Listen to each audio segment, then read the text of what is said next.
is one of those heterosexuals from Chicago that really denies the gay thing. Right. Oh, come on, I'm not gay. Is Chicago a homophobic town? Oh, my God. Well, so is Jersey. I come from that too, North Jersey. But it's very like if you just say Dan, Dan, you're gay. Oh yeah, I guess I'm gay. I banged 3 chicks last week. I guess I'm gay. Dan knows everything there is to know about Taylor Swift. We were at my uncle's because house. I read the paper. We were at my uncle's house Christmas Eve, and my 2 Italian uncles, like Gamble, like Italian uncles. Yeah.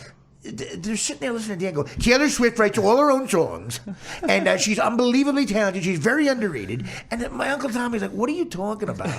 What the fuck are you talking about? And I'm like, and then he goes, I read the paper.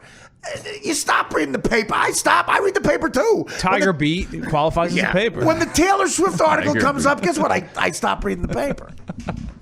Still, after all this time, no denials over Tan. No. Falato relationship from Dan. I've never heard a heterosexual guy know more about Taylor Swift. I'll say that. Any comments, Dan? She writes her own songs. Wow. They were telling everyone how untalented she was. Who was and I saying said, somebody came up at the table. I just didn't bring up Taylor Swift. Yeah, my 14-year-old niece. Okay. I had an argument going with her. What's your problem, Jessica? Listen, Stephanie, you're talking to Uncle Danny here. Taylor Swift writes all her own songs. Why is Stephanie crying? Because Dan is screaming at her. I mean, listen, that's Twinkle's Lombardi. Maybe that's why the Bears didn't want to tackle him very hard. That's what they call it. See, it's jokes like that, Dan, that make the gay people not want to come out of the closet because of you, because of your close-minded Chicago bullshit. Only 414 bias. Dan claims to be a liberal, but he's one of those Chicago liberals. He just hates blacks and gays. And he claims to be a liberal. I'm a liberal. I vote for... fuck the gays. During the commercial, Dan doing more dog talk. That was cool. I loved it. He loves animals. I hate to say this. I really feel Dan's had sex with some of the dogs. No, he just loves animals. Why do you hate to say it? Listen, let me tell you. He's like, Vinny, can you poo? Can Vinny poo? Is it tough to poo with Uncle Dan's cock in your ass? Packers to lose a game like that, that's an emotional thing. Like, that's going to affect, if you're a pro athlete and you really are into what you do for a living, losing a game like that will affect you for the rest of your life. Oh, forever. Forever. The coaching staff, the fans, and it's funny, Dan is such a Chicago Bear anti-Packer guy. He gets Dan after the game, he went on the internet to listen to Packer radio to hear all them depressed. He wanted to hear them depressed. Oh, I'm like that too. Oh my God, that's a good idea. He's in there going, "Fuck you, asshole." Yeah, fuck you, Julius Peppers. Julius Peppers, you're a fat pig when you were on the Bears. You did nothing. And now you're in the fucking Packers. Fuck you. This is what I hear. I'm out here trying to watch SportsCenter. Living with Dan, man, he really is. There's a book called The Confederacy of Dunces. The main character is an obese 30-year-old man who lives with his mother and screams at the TV. Like he hates American Bandstand and stuff. It was written in the 60s. And that's what living with Dan is like. You just hear him. He watches in his room. He watches the computer. He watches like Chicago Blackhawks post-game wrap-up. You fucking tech. You're an asshole. My God, these guys are horrible. These guys are horrible. And he watches CNN. He's like, oh yeah, tell him about the time you bankrupt another company, you fucking cunt. Oh, these cunt senators, I can't fucking stand them. Fuck you. Meanwhile, there's a kid sleeping next door. He was doing that at the Starland Ballroom. In the green room when I was opening for you. Yeah. I thought he gave me so much shit because I hear him go, well, fuck, what the fuck? And I go, what are you watching, a movie on that? He goes, would I really be yelling at a movie? Yes, he would. It's the Bulls game. Yes, he would. He'd be yelling at a movie. His favorite movie is Notting Hill. Not even a little bullshit. I know that Mick was doing a movie. That's him talking about his good friend Mick Jagger. Yeah, he cried at Notting Hill. Desperately. Great movie. All right. Thank you. Someone speaking sense. Came true. With that, the man who's worn number 20 for 17 years asshole. had to walk away. You know, okay, going right into that. Speaking of that, here is Dan Falato talking to my, and again, I've questioned Dan's sexuality, but listen, this is Dan Falato.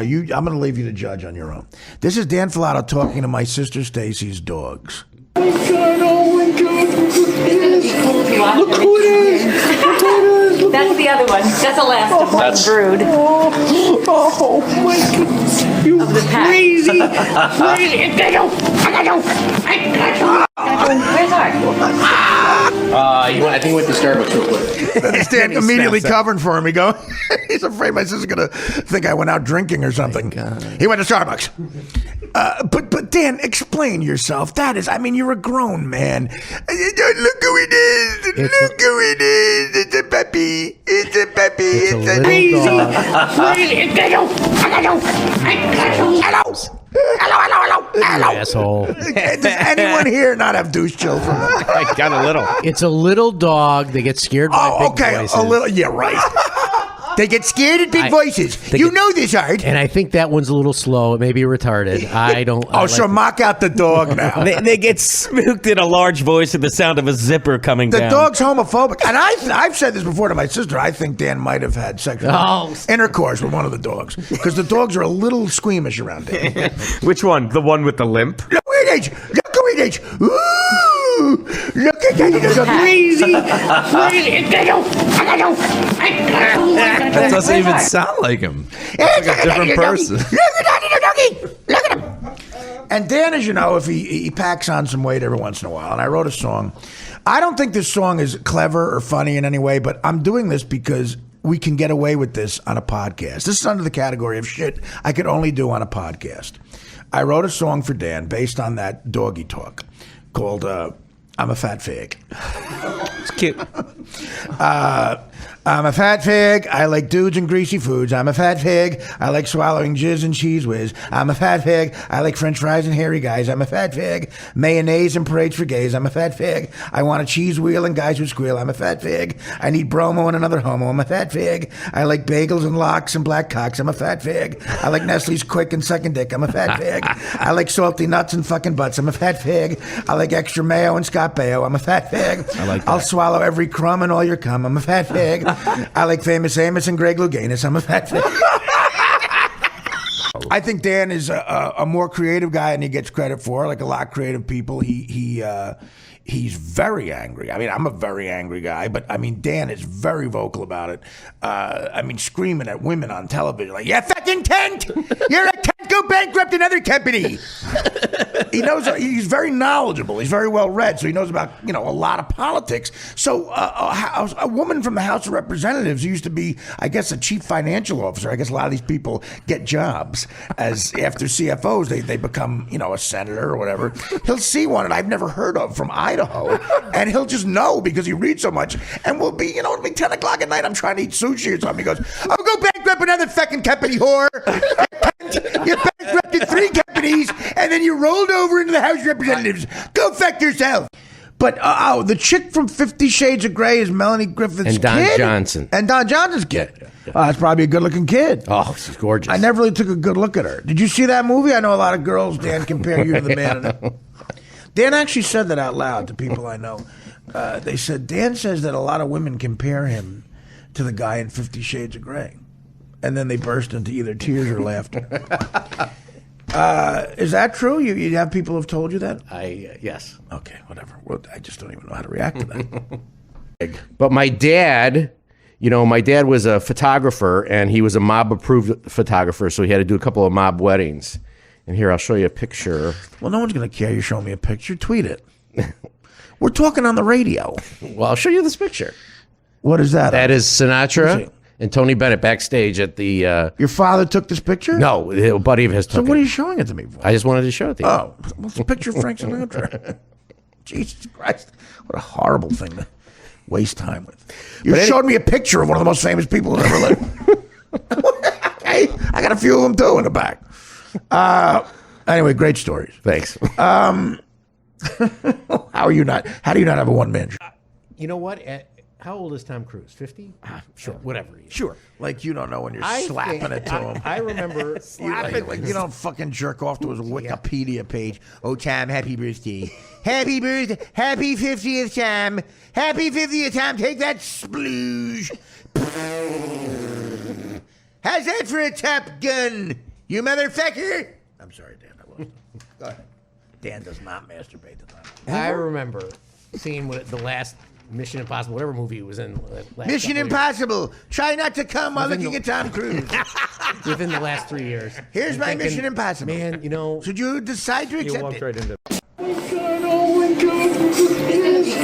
Look who it is. That's the other one. That's the last of one brood. Oh my goodness. You Of the pack. crazy.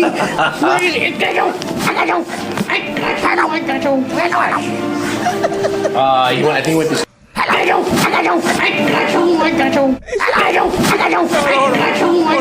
He sounds like Lyle when he's trying to make that comment. You don't know what he he's does, saying. Lyle Mitchell. Hello.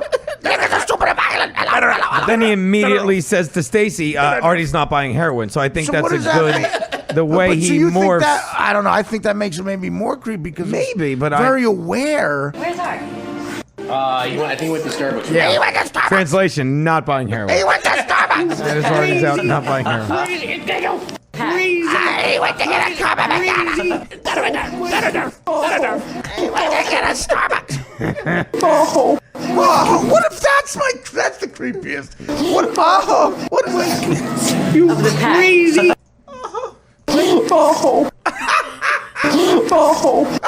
Oh, there's the sound. Brood. There's the sound drop. That's why him and Mike are going up, and we're here. Wait, let That's him why play. him and Mike. Let him Sorry. play. Let him. That's the creepiest thing I've ever heard. That's the other one. Look who it is. Look who it is.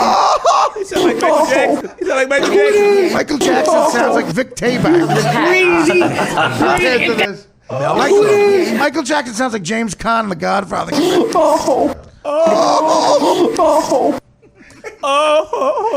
Getting raped with a pipe. If you just take it there, that might be a little creepier, but that's it's right in the context.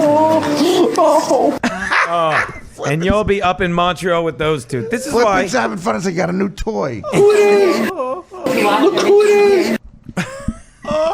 Every time we have a guest, you got to play Look Who It Is. Look who it is. That's great. I don't know what the It's Ala Abdulnabi's coming in. What do you have? Look who it is.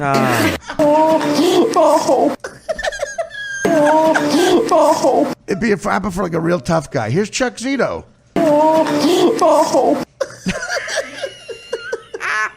Here's Mike Tyson.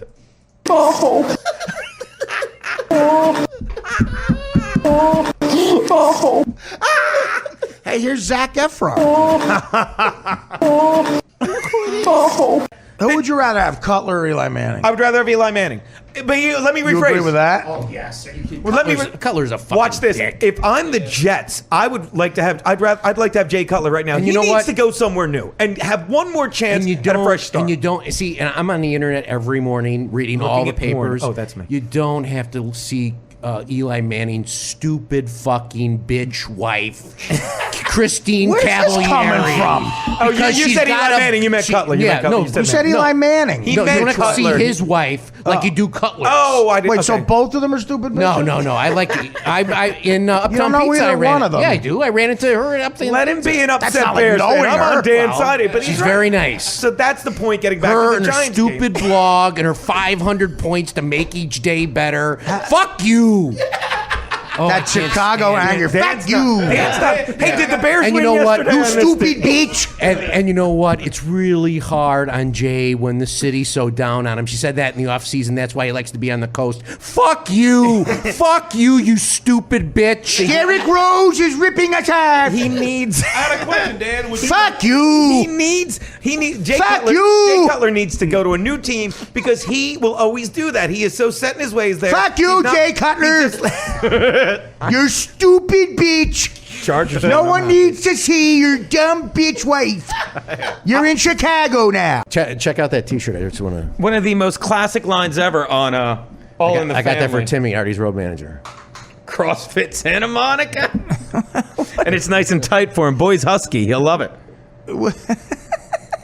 That's when I ran into Ryan Gosling. This at the Dan Pete's Coffee Falato interruption brought to you by CVS Pharmacy. One of the greatest lines in. Dan wants to bring up that he ran into Ryan Gosling. Did you? This is a little gay. Dan was real excited. He was in the Notebook, when right? When Dan told his, He was James Garner. When Dan said Ryan Gosling, like a physical thing happened to his eyes. Oh. Twinkle.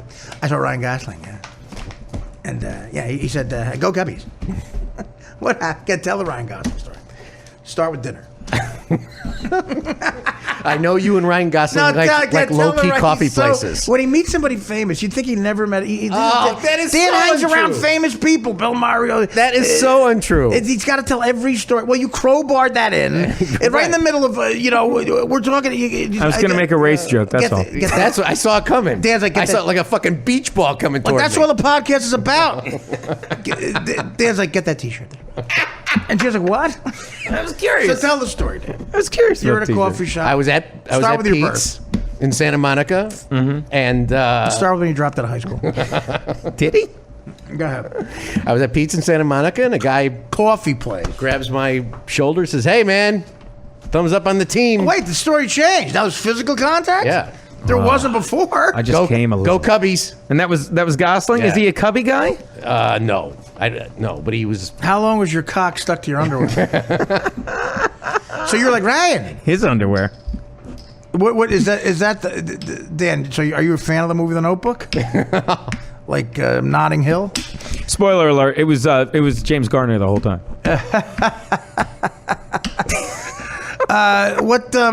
So tell the story. He said he saw your Cub hat. Yeah, and he said, "I'm rooting for your team. Go Cubs." Is he? Well, where's he from? Is he a Chicago guy? No. I think Philly, maybe. Gosling's from Philly? Or You want to check your Tinder? I have to wear the earbuds when I walk around the streets of Hoboken because everybody thinks I'm Steve Bartman. Really? Especially when I wear glasses. Yeah, when you go to glasses, that's what I was going to say. That's all you're missing. How many times has that happened? That About 10 times in the last 2 weeks. does anybody believe that? Okay. They say They Steve think you Bartman. moved to A New Jersey? Mexican guy at the Hey, calm down. The Scottish Yard Bar. Yeah. He goes, "Are you Steve Bartman?" No. Yes. Last week. Well, listen, think if that he Donald moved? Trump's president, you won't have that problem anymore.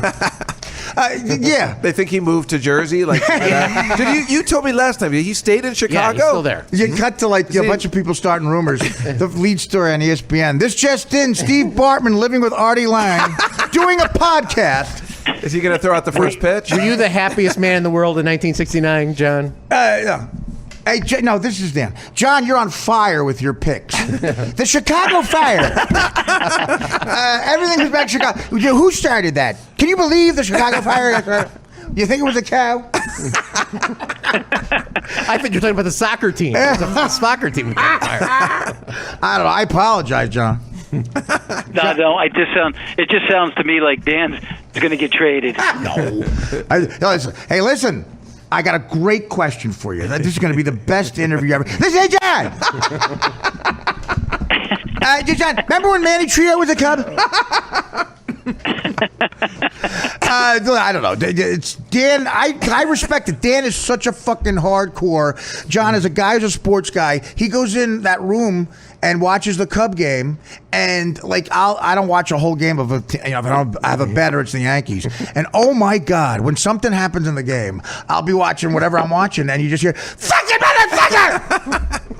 Or the walls move. Dan, I feel like something might happen. And then he has this thing where, like, what is the rule? After the 8th inning, you can't have the game on, John, if they're winning. No, what happened is that, I have 2 rules. The first one is the Cardinals, and who I fucking hate. Can you tell one rule, and we'll tease the second for producers and tech guys who aren't obsessed with their teams? This is what they do. They get it. They go. Okay, Flip. I'm going over the pre-show checklist. SIM card, check. Recording, check. Chris Cotton share reinforced, check. Extra bread, check. Artie's notes about everything going on in the world, check. Every story related to Chicago on the planet Earth, check. Is my jumpsuit ready? Check. Go to the cleaners and get that the jogging suit I've been wearing since 1984. Check. Flippin'. Yes. Okay. The entire banter. Talking points for Gino. Check. How to deflect from Gino's picks. Check. Like, what is you told me that your favorite celebrity, like the guy that you couldn't be in the same room with, is a guy named Rick Steves. Yes. What is he? Explain to that. That's actually the name of your guy on your, you're like, you have like a... email. Email. Yeah. It's at Rick Steves. No, it's not. What is it? It's, I don't want to give it out, but it's close to that, yeah. He's actually in your email address. My secondary one, the one that I used to like. And why? So he's very important to you. You ever met him? Once. I couldn't speak. And you were that nervous? Yes. That you couldn't speak? Yes. Explain who he is to people. He's a travel guy, and he writes these travel guides around Europe. Rick Steves Europe. And I could not. And I have been in show business since I was 15 years old, and there are very few people. The very first time that I met Bruce in 1984. There's people who would argue that you're not in show business now. Rick Steves called me and wished me happy birthday. It would have been 1999. Listen, Dan, it's Rick. I got a call from that man you live with, Mr. Mays, or something. Apparently he plays first. He's the home run bagger for the Chicago Cubbies. Apparently he made a home run this afternoon. Ooh, I love baseball, especially the Bob Redford film where he plays the greatest hitter who's ever lived. Did I tell you I spent a week at Martha's Vineyard with Robert Prosky? I'll get into that later. I'm coming through the back door, Dan. I want those tapes, and I want to play them uncensored. Madonna begging to fuck, Madonna worshiping Mark Grace's cock, and Rick Steves going, I worship Mark Grace's cock. We've said a lot here today. This first class is going from... Dan's hero. It's going to go from the medieval period, from 500, the fall of Rome, until 1400. Having my period. There's another class that is Renaissance and Baroque, going from 1400 to 1800, and then the final class... That's what we're going to be, Baroque, if you don't fucking do this. Our crazy time. I do want to stress that there are going to be no tests, okay? This is fun. HIV. I'm going to compromise a little bit on completeness and see, just to make it really simple so you can get your brains around it. We're not scholars here. We're Eurocentric. And we're talking about what really matters to your sightseeing. You don't have to completely cover my face and come. We're not going to cover completeness.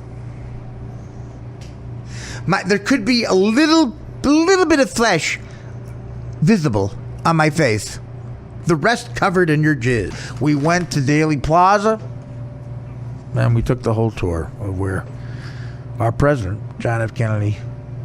Oh, I thought you went to Dealey Plaza in Chicago. That would be Dealey Plaza. I said Dealey. Okay. I said Dealey. Okay. Reply and say Dealey. You're pissing me off, Daly. That's the other thing. Dan also drops. He hangs out with all like athletes all the time. It's also a common theme. What? Wait a minute. So, what you're saying is, you could, because there were other dicks out. Yes, I agree with that. But does that make the other guys gay? It sounds like they're the most heterosexual. No, they got oral from this smoking hot girl. Okay, so then that dude, if she was that hot, I couldn't do it. I don't know why. I couldn't do it. Maybe I couldn't do it. Dan, you see, this is where you're missing the whole psychology. The ironic thing is, this is the gayest thing by far. It is because Dan. Because what are you afraid of? What are you afraid of happening? I just couldn't do it. What are you afraid of happening? I don't know. I couldn't do it. I don't want to see. You're afraid that you'll lose it and go after one of those guys. No. Yes, you are. Dan, that you actually, I'm with you. You did have the gayest one by far. Yeah, okay, whatever. You did, Dan. You're afraid that. However, you're insecure. You're such a great person to ask advice on psychology of life. Listen, I'm not. I have a lot of issues, absolutely, but. That's got nothing to do with psychology. You could say, a shrink would say that you were, if you put yourself around, it's like me going, I don't want to be around heroin. If everyone put out heroin, I don't want to be around it because I might do it. Your heroin is cock, and a lot of cock was out, and you were afraid you would go do that heroin, which is cock. Twist that. That almost makes sense to me. Yes, right I'm telling you, we'll get a shrink on. Yeah, whatever. You're saying that we'll get Dr. Drew on. We'll ask we him. will. He will say that. He won't. You were afraid to be around your heroin, which is cock. Yeah. Gino, you don't think so? I don't know what to make of it. He can't do it. He just said he could do it. He made out with a guy. Have you ever? Okay, I'd like to have that problem. Have you ever been backstage? Let's say you and Bob Levy, you opening for Levy, and a girl comes back and wants to blow both of you. No, that's never happened. No, dude, you've been in threesomes with guys. I've only been in threesomes. I never have. Threesomes both with chicks. I'm very lucky. You're making a big mistake here. So the most heterosexual guys I know have all been in threesomes foursomes with guys. Absolutely. That's so untrue. I just can't. I almost was once. Yeah. Levy talks about it. The other Florentine. Levy's the most heterosexual guy you know. He's one of them. Levy's incredibly heterosexual. Yeah, me what and are Levy. you talking about? You've known me for 5 years. You think that really? You don't Levy's think way more heterosexual than you are. Oh yeah, right. Whatever. Me and Levy. Dan, he's a guy. Yeah. You're right, because me and Levy had a hotel room once and we see, shared. arguing this means you're very insecure about it. No, I'm not very insecure about it. Look how I just big can't. you got. I just can't believe that He's you're acting. I can't believe you would say this about me. Say what? That I am not as heterosexual as. That's public. Levy is a very. Look, Levy's very is heterosexual. A guy's guy. He's very heterosexual. He's annoyingly heterosexual. Why are you mad about that? Why are you mad about that? I'm not a guy's guy. Levy's more heterosexual than I am. Yeah, I can't imagine how many fucking times Levy you go on his computer and there isn't fucking dude porn. There's not, Dan. Yeah, no. okay, whatever. Dan, Levy is you can say what you want about him. He's more heterosexual than I am. I don't believe it. Look at how mad he is. Yeah, how much dude porn is on the way that he Dan, talks you about are like a the way woman that he compared talks to about having comedians sleep on his couch and What does that mean? That's not it. You're sleeping in my 4 feet from me every yeah, night. except there's a giant door and a wall there. You're sleeping very heavily. Dan, with all of this conversation, you are proving that you need a giant wall and a door between you and a cop. That I'm the least gay guy here, and I made out with a dude. Dan, don't you understand that, of course, a heterosexual guy has no problem sleeping in the same room? You have a problem with it because you get the sweats around Rick Steves and dicks. He doesn't get it. The fact he's a smart guy. The fact that he doesn't get it. No, I don't get it. He gets his sweats around Rick Steves and dicks. Yeah. Gino, is Levy not? Levy's Because a guy's Levy guy. is the most heterosexual Yeah. guy. Okay, and I think watching it's the crazy. fucking- Why are you so mad about that? It's like you're mad he's getting an award or something. Oh, I just can't believe that you would say that about me. About you? What are you talking about? I'm saying, well, listen, you damn, this is weird, man. Me and Levy. You're mad. I'm saying Levy's more heterosexual than I'm saying he's more heterosexual. Me too. Gino is what? Gino fucking is now with the fruitiest guy I know. Thanks, cutie. Me and Levy shared chicks what are in a you mad room about? once, and he was high-fiving me with his dick swinging Of all over the course, place. He's a fucking ridiculously guy. heterosexual. He fucks chicks. He's like, Why was I looking at his dick? I'm not helping my story at all. Dan, I mean, Levy doesn't know who Rick Steves is. He doesn't. I mean, doesn't know who the president is. Yeah. Because I have more interest than. Yeah, that exactly, Yeah, okay. exactly. A heterosexual guy, Dan, is not a guy who does shit that we did not create. Whatever. You don't understand what I'm saying? No, I don't. What name one thing? Why are you more heterosexual than Levy? Like, because you go to what do you? Because I don't prance around my heterosexuality. Yes, you do. Right now you are. No, I don't. Dan, because you I can't scream out believe when that you you're see a hot chick, you go, "This is the hottest fucking chick ever." Where Levy is like he's a guy. Like, of course she's a hot chick. I don't have to yell it out loud. Because I don't like the chicks on Fox News. This is all from this morning. Who do you think? Who do you think's fuck more chicks? You or Levy? Dan, it's not even close. You don't know anything. I lived with a fucking athlete for 11 years that brought home strippers every night. And you watch him fuck 1,000 No, chicks. that's not true. But he didn't look at his dick. How many chicks have you fucked? Can we write this down? I don't know if I want to say it. I think I got a shot. I think I got a shot at this one too. Can we write this down? There's no way it's over 5. I'm writing this down. Are you kidding me? Yeah, I'm not kidding you. I'm writing this down. Because you're a sensitive guy. You're into Whatever. No. Dan, your favorite movie in top 10 movies is Notting Hill. Case fucking closed. Okay. His favorite movie. Do you know that about him? Yeah. No. Okay, stop. First of all, that's the gayest thing. We were talking and he says it in front of Apollo. We're talking about. Why would you do that? We're talking because he's a gay guy. Because he doesn't know that it's gay. No, because I wanted to irritate Nick. No, Dan, again, now you're being an asshole because you know this is true. We're talking about our favorite movies of all time, okay? Typical Godfather, everything that comes up. Dan goes, Notting Hill. Is number 9 or something, and I go. Why would so you do I that? thought it was a joke, but then he goes, "Nah, I'm telling you, it's something with a girl," and then he explained why, and okay, right there, Dan, right there, that's the gayest thing. I think it's gay that I can't stop looking at the moon over the New York skyline. But can we write down the number? I think I could win this one too. Dan, the fact that you're mad that I think Levy's heterosexual is really weird. Like you got to see the look on your face. He's more. I can't believe you would say that about me. What is that? That he's more heterosexual than me. I think Bob's more heterosexual than any of us. I really do. Yeah, Dan. There are male cheerleaders more heterosexual. Like Bob wouldn't know how to make out with a dude. He'd want to, but he wouldn't be able to. Dude, he's a fucking he's a guy. He's All right, Dan. All right. Jim Florentine, right there. He's way more heterosexual. He's than great. Jameson. All these winners in life. What's your criteria, Dan, for being more heterosexual than Bob Levy? What is your criteria? Because I don't have to prance around talking about it all the time. He doesn't prance around. Bob Levy has never said the word prance in his life. I think no that's kidding. Yeah. By the way, Dan, the guys do talk about it. They do, yeah. Okay. Am I crazy? I don't know. You tell fuck stories from the road. Yeah, that's what you do. Yeah. What? Yeah. You do. I have to end this, Dan, because it's really weird. It's really weird. All right. So now now we know you are that like Sarah Jessica Parker. The definition of heterosexuality is to talk about how many chicks you banged. Dan, you're talking like Gloria Steinem. That's what they say. All right. That's what they say about us guys. They say you guys, you got to talk about sex. That's what a woman says. What is the definition of it then? Whatever your definition is, it's not my definition. What is? Well, give me your definition. It's not. Not what it is, Dan. What is it? What's your definition? Of what? Heterosexuality. A man being a man. Of never having sex with another man, never even thinking about having sex with another man, never kissing another man. Why is he looking? So Levy never did any of those. How do we know? Dan, what the fuck are you talking about? He is weird, man. You're weird. You didn't know that about Gino until 10 minutes ago. Okay, Dan, this is getting crazy. I'm a fucking fag. That's what you wanted to prove. No, that's what you wanted to prove. Dan. Go ahead, finish. No, finish I didn't prove it. No, I don't want to prove that. I don't think. Why did you just yell that out? Huh? Why did you just yell that out? Go ahead.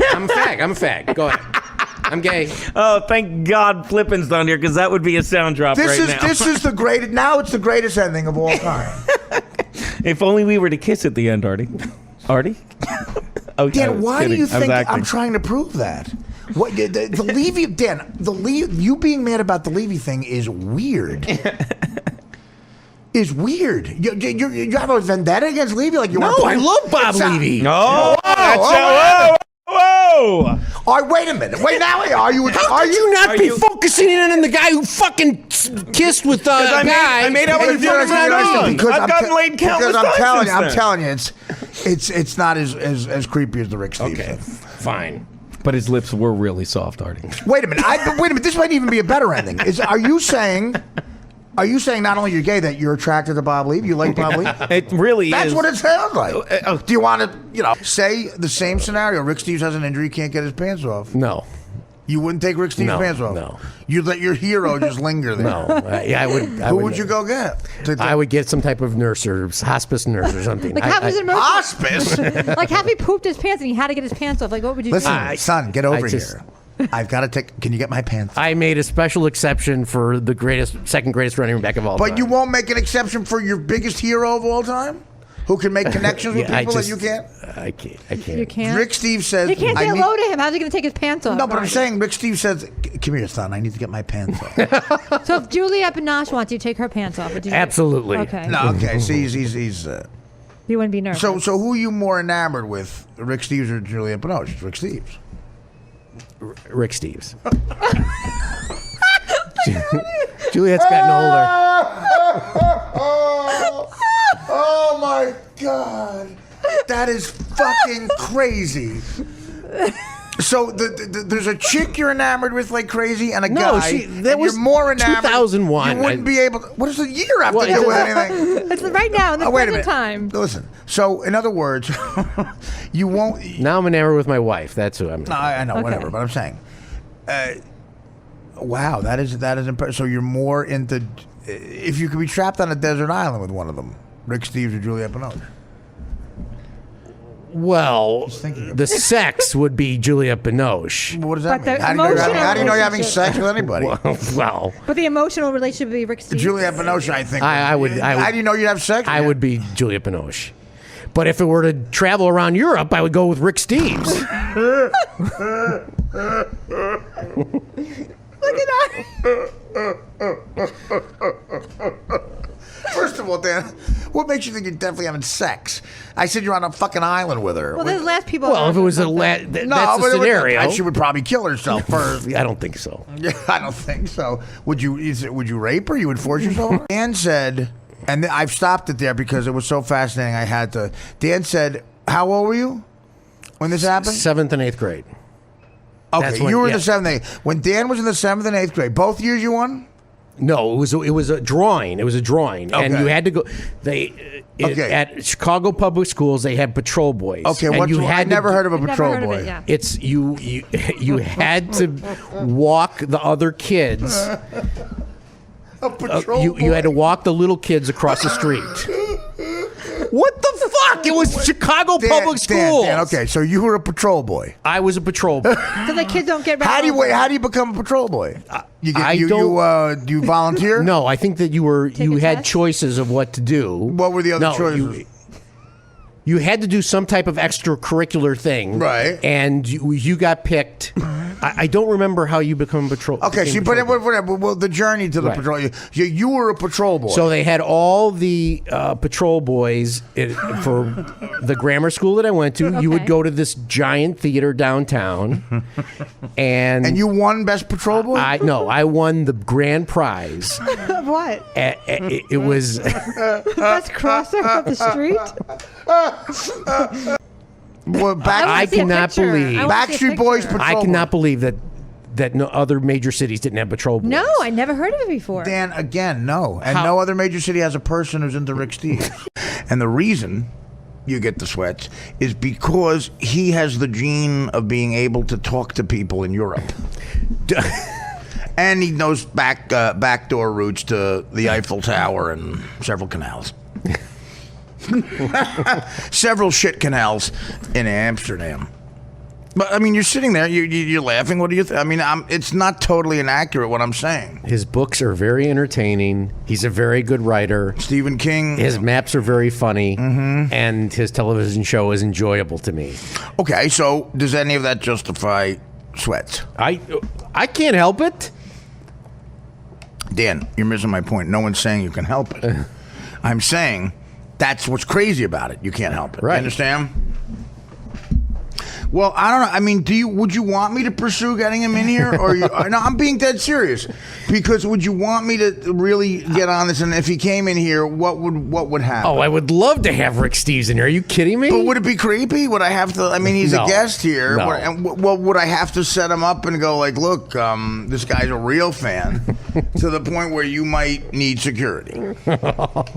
Would I have to say, Rick Steves, you need a bulletproof vest? Okay, there's another guy. Let's go a little further. Named Joseph Campbell. You know who Joseph Campbell No. is? Okay. Joseph Campbell wrote... I knew Steve's. I didn't know. Joseph Campbell wrote the book that Star Wars, so according to Dan, Star Wars is based on it. Okay. Okay. Here's Joseph Campbell. There's another guy... I gotta pull him up. I had A-Rod back. Now this is... Wait, Let me ask, wait. is it a very effeminate voice once again? Insanely. Wow. Insanely! Well, there is a bit of a pattern here that I'm picking up on. Now, Springsteen... Which is okay. Springsteen talks like a heterosexual farmer. Yeah, Springsteen sounds like he was just worked over in a bar saloon, like a real man. But I think Springsteen might be there. Springsteen to me might be there to cover. Joseph Campbell is an old man. He was an old man when this was. Okay, but so it's the same thing with him. You have this. Okay, then stay with it and don't let anyone throw you off. Have you ever read Sinclair Lewis's Babbitt? Not in a long time. Do you remember the last line? I've never done the thing I wanted to in all my life. That's Joseph Campbell. Quite a That's minute. the man who never followed his bliss. Well, I heard that line. I was living in Bronxville when I was teaching at Sarah Lawrence. Before I was married, I used to be eating out in the restaurants of the town. Okay, good. For my lunch and dinners. So what do you think? He doesn't sound gay, I don't think. Thank does you. He? Does he sound gay? That guy? Yeah. The first guy is clearly. Yeah, but this doesn't. This guy just sounds like it could be. By his the way, the own- first guy is married and kid. No, he's not. Yeah. That's a farce. Come on. He used to travel with his family, I don't and maybe know. that was Maybe so many that's gay it. guys. You like the ability for him to cover it up. yeah. Wait a minute. Maybe you feel as though your cup, right? He's good at throwing off the scent. Master of disguise. There's nothing. Bisexuality is okay. Yeah, shut up, I don't. Russ. All right. I'm just saying. I see nothing wrong. It doesn't seem to be okay. Where I have many gay friends. I have no problem with it at all. Yeah. No. Would you like one more?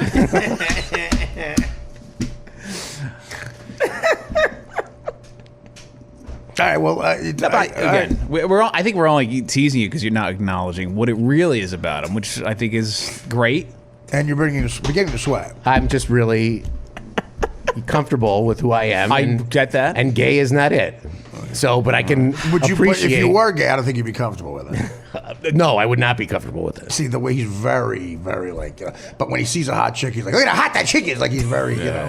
And I would not be comfortable with that. Wait. Why are you so homophobic? Huh? Why are you so homophobic? No, I am not homophobic. He's a homophobic. Yes, I mean, I you're am the not. most homophobic. I mean, because he would hate that guy, the travel guy. Yeah. Well, Thank you. Yeah, Right. but well, so you're admitting that the travel guy's gay? Then? Huh? I don't care. I don't know what he is. Exactly. I hate him. Nothing further on. But it was that's enough, Mister. He traveled with his family. Exactly. I'd hate him if I were homophobic. I'd hate that faggot. But I said, "What's going on?" He goes, "The voicemail got lost in the cloud, so I had to go back. I got my iPad. I got that hooked up. I hooked my iPad up to the app on my cell phone. I got that going through. I'm running it back through the laptop." And what we're going to do is when we get Ed on the phone, he's going to do a live call in with the tech guys. Then Flippin is over, producing the show. And people in the next condo can hear Ed go, "I can't believe you're that stupid." Who are you talking about? Ed Zilla. What are you talking about? You just said Ed. I had to.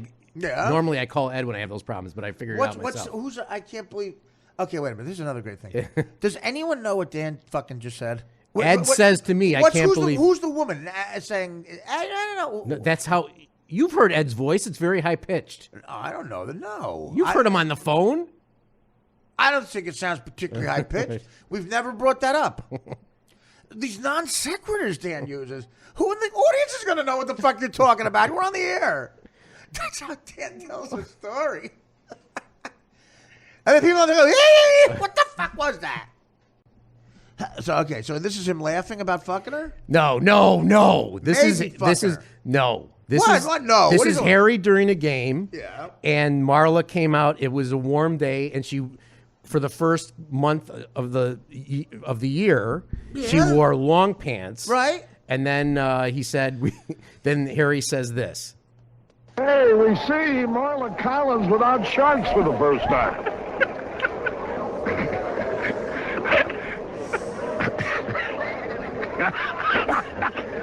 Boy, I hope we get the end of that story. There's the slow roller. He might beat it out. Nope. Good play. Wait, stop it. Again, you got to be the worst storyteller of all time. So you're okay. This is So not the she's next wearing day. shorts. This is just a not the clip. next. So what Right. do you got, Dan? You were in the middle of your Harry Carey. I knew. So what? You just ruin it. I was the producer for this clip. First of all, the first bit I had going on was going well. You just interrupt. Do you feel it necessary to interrupt? I thought I would Don't add get some all sound. fucking on your high horse because Twitter thinks it's fun bantering. You just all of a sudden you just ruin the bit without you crowbar in the story. I was having fun riffing, and all you hear is this. So anyway, the Trump thing, all Muslims. First of all, that's not going to happen. It's ridiculous. That can't happen. It's physically, it's impossible. But to go to another step, a lot of people are seeing that and going, okay, we won't do that, but we'll do it with the refugees. You got to take in these people who need our help. You have to, because that's what we are. But Dan, Dan? You want to comment on this? What do you think about that? I think that we have to let some of the refugees in. You fag! Tonight at midnight, I could watch Dirty Harry, and tomorrow have a way different. Let's get the fuck the refugees. Let's kill them all. I could watch Dirty Harry or a Die Hard, and tomorrow say, let's not only not take the refugees in, let's go shoot them. Did Ari Lang have 6 shots or only 5? Tell you the truth, I forgot myself in all this excitement. But if I were you, I'd ask myself a question. Do I feel lucky? But seeing this as a 44 Magnum, the most powerful handgun in the world, and would blow your head clean off. That's a great segment. Dan ruins great movies. Well, because you forgot the lines? No. Well, first of all, let me do the lines. No matter what, if I'm performing something, no matter what, no matter what mistake I make, that is not an invite for you to take over on the performance level. Okay. So now we're driving up to the gig, and I say, Dan's got a Brussels Griffin. He goes, Griffin. That's all I hear. I go, what? He goes, Griffin. Dan's correcting me. It's Brussels Griffon. And I go, what are you talking about? He goes, that's how it said. He said, he goes, you got mad at me. And I said, well, how come you let my sister say it the other day? Like, you didn't correct her. Well, whatever. I'm like, well, now you're correcting me in front of like two comedians. You're in front of two other comedians on the way to a gig. You're changing Brussels Griffin to Brussels Griffon. Wait, it was Russ Maneve and Tim. I'm sorry. Right. But still, Tim is like a guy who's going to laugh at. I mean, come on, man. What's going on? Rick Steves, Brussels Griffon. That's the name of the dog. What is so? What do you have to so? I'd never heard Brussels Griffin. I never heard either one of them. Until Did you ever hear of Brussels Griffin? I'm trying to think how you went from the Playboy Mansion to a car with little dogs. It's called needing money. No, honestly, what the fuck? A Brussels Griffon. Did you ever hear of a Brussels Griffin dog? No. Dan, who are you hanging out with? Who knows about Brussels Griffin? It was my wife's dogs. Okay, well, you know. And they have a lot of personality, and they're very funny. Oh my God, man! Where do you keep the You dog? talking about Eddie Griffon? We have a house. We have a huge house. Eddie Griffon. And a big backyard. Oh my God, man! Where? In Chicago. Oh. It just, come on, man. It just keeps getting like, you're the gayest straight guy. I mean, there's nothing.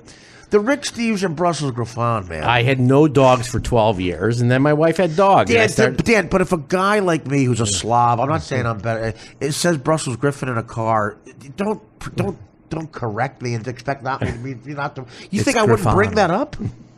He said, that's it, Griffon. I said, what? Griffon. Like mad at me. He was mad that I did. What? Why would you say that out loud? I just don't want. I think you're screaming to come out. I don't want Timmy to mispronounce the name. Let's just do this right now. You're screaming. You Yeah, want me. whatever. You're throwing me a life. Yeah. You're like, come on, man. Yeah, okay. Why? These are signs. Yeah. I mean, Do I? Ryan, do I permeate any?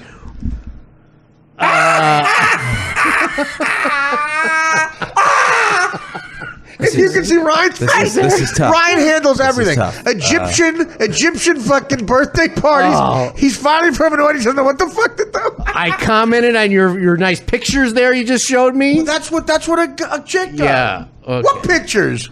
Pictures of what? A model that I'm now. Okay, well, is a picture a girl you're dating? Yeah, I guess. All so. right, so I've met her once or twice. so you mean you said she's hot? That's what he does. Overcompensate. There's that too. Like like we're both 50-year-old men, and a chick comes out. Look at the fucking tits on her. I think I fuck her. And then I don't say anything because That's I'm exactly eating. the way I say it. Well, I don't say anything because I'm eating, and he goes, "What are you, a fag? You don't like the tits on her?" I'm like, "Yeah, I see her. I've seen tits."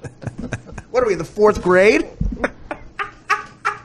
Come on, let's. Look at that hat! Oh God! You know what? You haven't heard the Rick Steves thing. Okay, yeah, I'm sorry. I knew he liked them. I thought I could get through the end of the year without another Rick Steves. Dan, let me tell you something. You could have if you didn't pronounce it correctly. That's the name of the dog. Okay. If you pronounced it Australian Shepherd or German Shepherd, I would say you mean German Shepherd. And then his wife. How about this one? His wife made chocolate. And then he got pissed on the air. I said, your wife makes chocolate, and he got mad and said, she's a chocolatier. Does that mean she sleeps with a black guy? That's what we call it in Norca, chocolatier. No, so have you ever heard someone say chocolatier? No, Right? I don't. It's in the dictionary. Of course, a woman or a person that makes chocolate. What's the first syllable of dictionary? Go ahead. I just told you. First of all, he's already had major consequences for what he did. Yeah, but he walked away from it. It wasn't like he was captured. He walked out of the base, and then he got captured. Right, but that wasn't.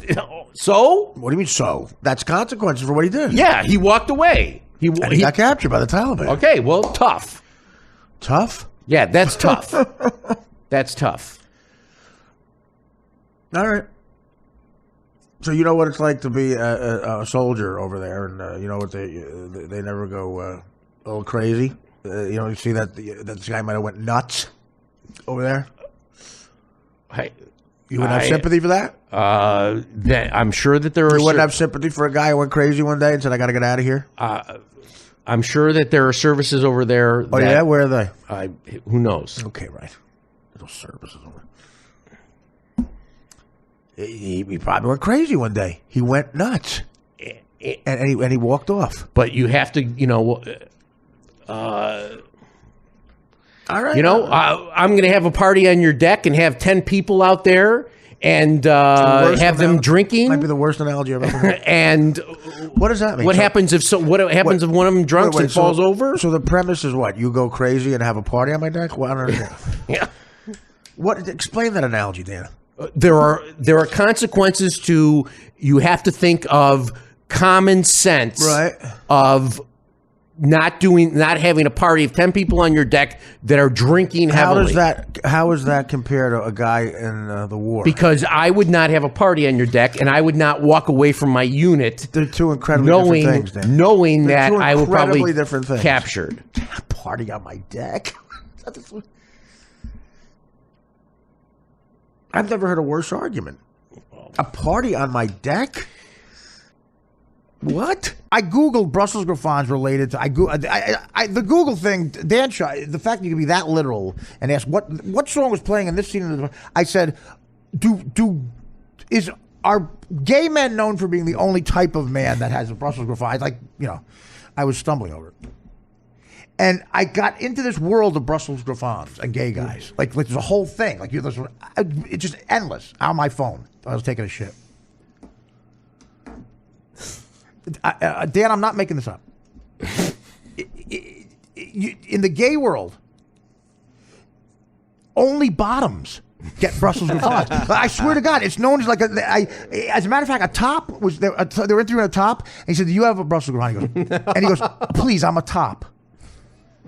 So the tops get bottoms, Brussels griffons for Christmas, the way a guy would get their girl it, and then only one. They just want one. You have 5.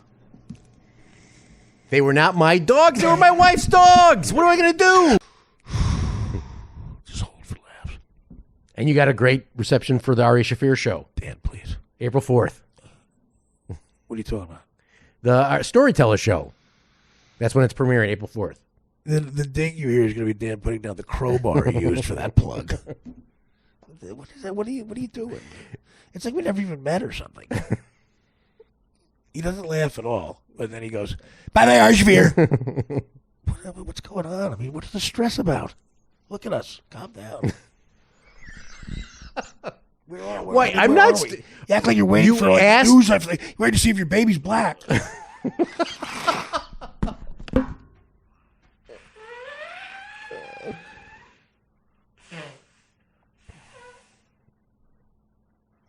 Don't tell me you're at Bernie Williams' CD release party.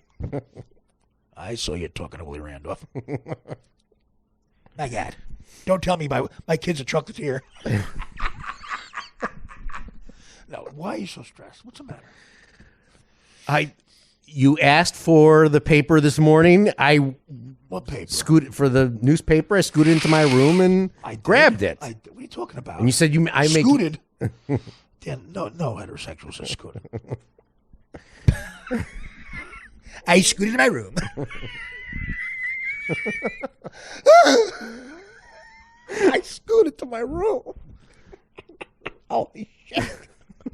Oh my God. I scooted to my room. I scooted to my room. I need to go into my safe room now. Oh, dude. This is, it's not a safe place for you right now. If you were at Brown University, you would have to. You would be able to get me kicked out if what the next 5 minutes is going to happen. I don't even know. Everything I have to say would really affect our friendship. You people know he called me into my book. He called me at home when I got out of rehab and talked to me for an hour. Bruce fucking Springsteen. as great as a man is ever been made. I want to die before Springsteen, even though he's 20 years older. You know why? Because I never want to hear this sentence. Did you hear Bruce Springsteen died? I'm being dead on it. Oof, that's gonna be tough. I'm being for me, dead. man. Dan, don't. What's your greatest thing? What did someone say is your greatest thing today? You don't talk while I'm talking. What's your greatest talent? I don't want to hear your opinion on this. It's not the Rick Lippincott show. Our rapport is great, though. That's been said all over. We're looking at a Peabody. So I'll get back to my Bruce Springsteen.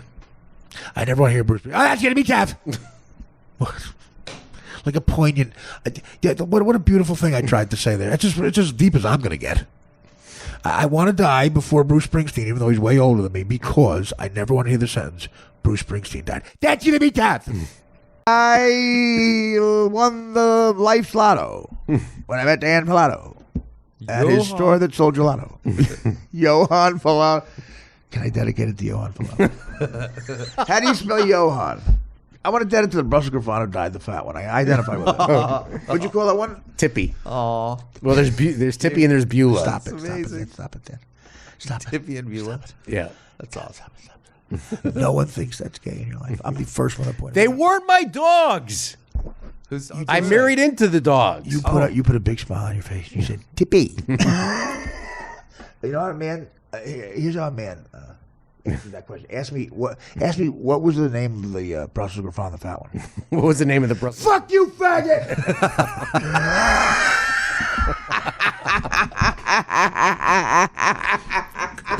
That's how a heterosexual answers that question. You, instead, went Tippy. Tippy. Was that because the tip of your dick would only fit in? Oh, God. And then she became AIDSy. Dan, why are you upset? This is not true. If this was true, it'd be very, very rude of me. If you really fucked your dog, gave it AIDS, me bringing it up right now would be so fucking rude. But it's a joke. Like, I would tell the black kids, sure, I said I fucked your mother, but that's not true. Who am I, Delonte West? The area that we lived in, this is going to be really horrible to say, there were 2 or 3 areas that were all white in Chicago, and it just exploded after the 68 convention. So I think that a couple of schools were overcrowded, and they just didn't have. Now they built a huge addition to Taft while I was there. I still don't know what that has to do with I don't know. swimming What are you naked, talking right? about? They didn't What have does that enough have to do with? lockers. What does that have to do with swimming naked? Why They didn't is have it enough always about lockers. lockers They with didn't have you? a What is- locker big enough. I didn't make the fucking rules. Oh, listen, Always okay. got a situation where there's That's- not enough Now, lockers. Dan, here it comes. Here it comes. You are upset. I didn't make the fucking rules. What do you want me to do? I don't know. Protest. Whatever. See, now, if you're really mad, then we got to stop doing it.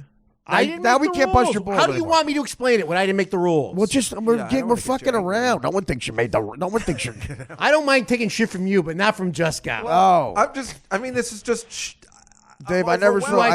Who I thought was going to bring food here tonight, and then The only other. Wait a minute! I asked you if That's you wanted why me I to thought you bring were going to bring food. By the way, the only other time I saw Dan that mad, remember what you screamed? I'm a fag. Okay, I allude to the fact that Dan might be gay, and I don't think he's gay. I bust his balls. Well, I've been burned by this before. I told Dan, come out because I don't want to be burned. And he's not. He's not gay at all. Anybody who watches the fucking Bulls game in the back of a car. we won today. Who cares? Derrick Rose doesn't care. Why do you care? Okay, again, I can't. It's so great. It's too perfect. I'm not gay. He swims naked. The Rick Steves thing, unreal. The way he runs. Brussels Grafans. He says to me in a conversation, and even the Uber driver looked back. He goes, there's a great German restaurant over there. I said, where? He goes, yeah, there's a great, it's brand new. Go, it's so good. I go over there, and they have a lot of meats and stuff from Germany. It's great, but the best part about it is they have a sausage bar. I fucking lost it, and you could tell as the word bar came out of your mouth. Like, what did I just do? The Uber driver looked at it. Oh, he raised his eyes like, "Hey, Fruity, hello, Frisco." A sausage bar. And that's, of course, what, men call gay bars. That's one of the things you call a gay bar, a sausage bar. And you yelled it. I mean, Sigmund Freud would say you're gay. Matter of fact, I'm going to stop doing this over the off chance like you come out because I don't want that to be. There's no chance. Okay, you're going to stay in the closet. I don't want you to. Believe me, Dan, I can be a nice... This will stop. I'm very compassionate. I don't like you living a lie. I don't. With one of my buddies, you're not in earshot. We goof around. But not about you, about, straight guys we call gay. It's that type of thing. It's like calling them, After tonight, I'll stop. They got the best part is they got a sausage bar. Yeah, huge cock on a bun. They got a fucking bar where they fucking serve dick. Huge dick that you can rub till it comes in your face and in your asshole. The look on the Uber guy. Easy, Liberace. They got a sausage bar. It's like you had a megaphone or something. Between that, when you yelled, "I'm a fag," remember that? Yeah. You got to get that. Please get that audio. I'd rather have that than a Madonna thing.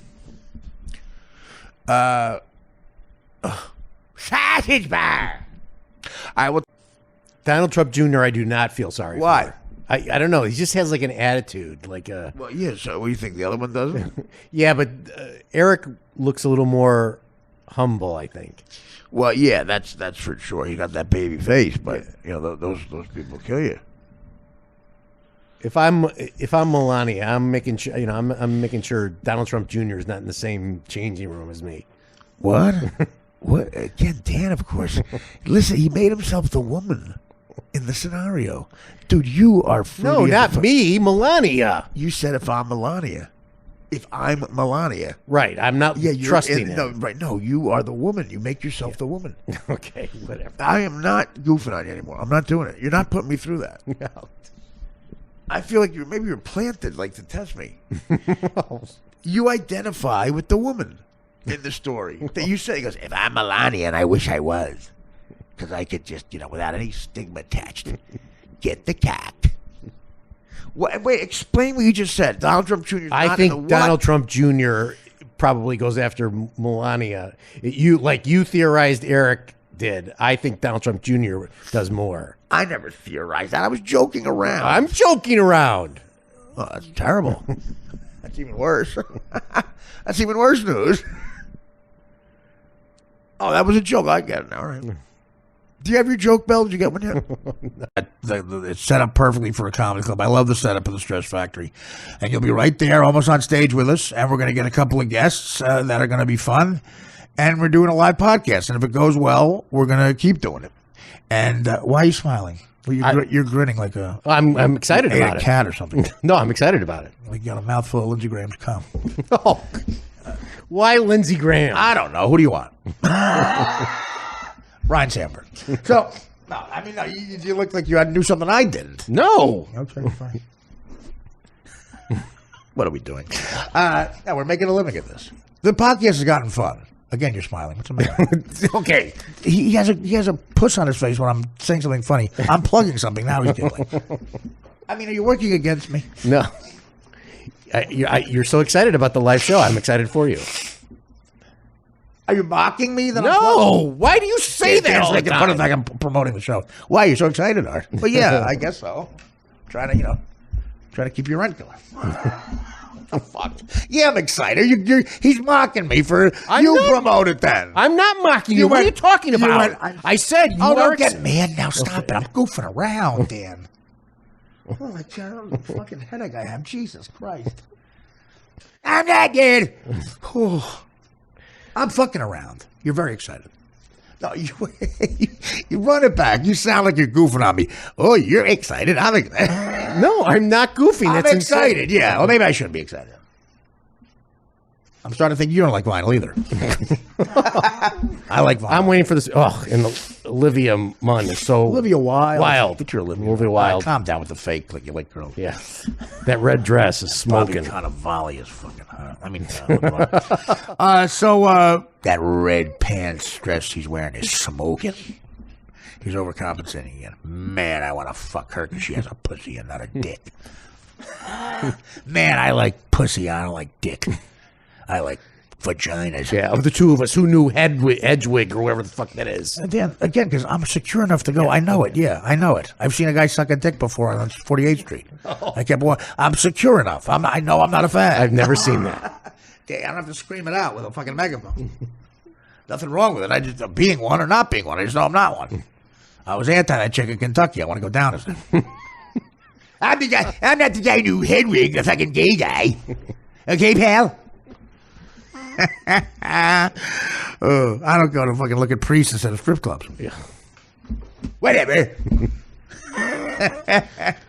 We're fucking around. But I am excited. Stress Factory, April 15th, tax day, as Dan pointed out.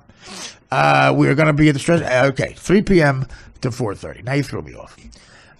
You can buy tickets, more information. We'll go to stressfactory.com because Vinny's going to start getting the tickets up soon. I think it's $25 a pop and a couple of beers. And that's it. And it'll be a fun time. And if it's not a fun time, we won't do it anymore. If you don't show up, we won't do it anymore. I get it.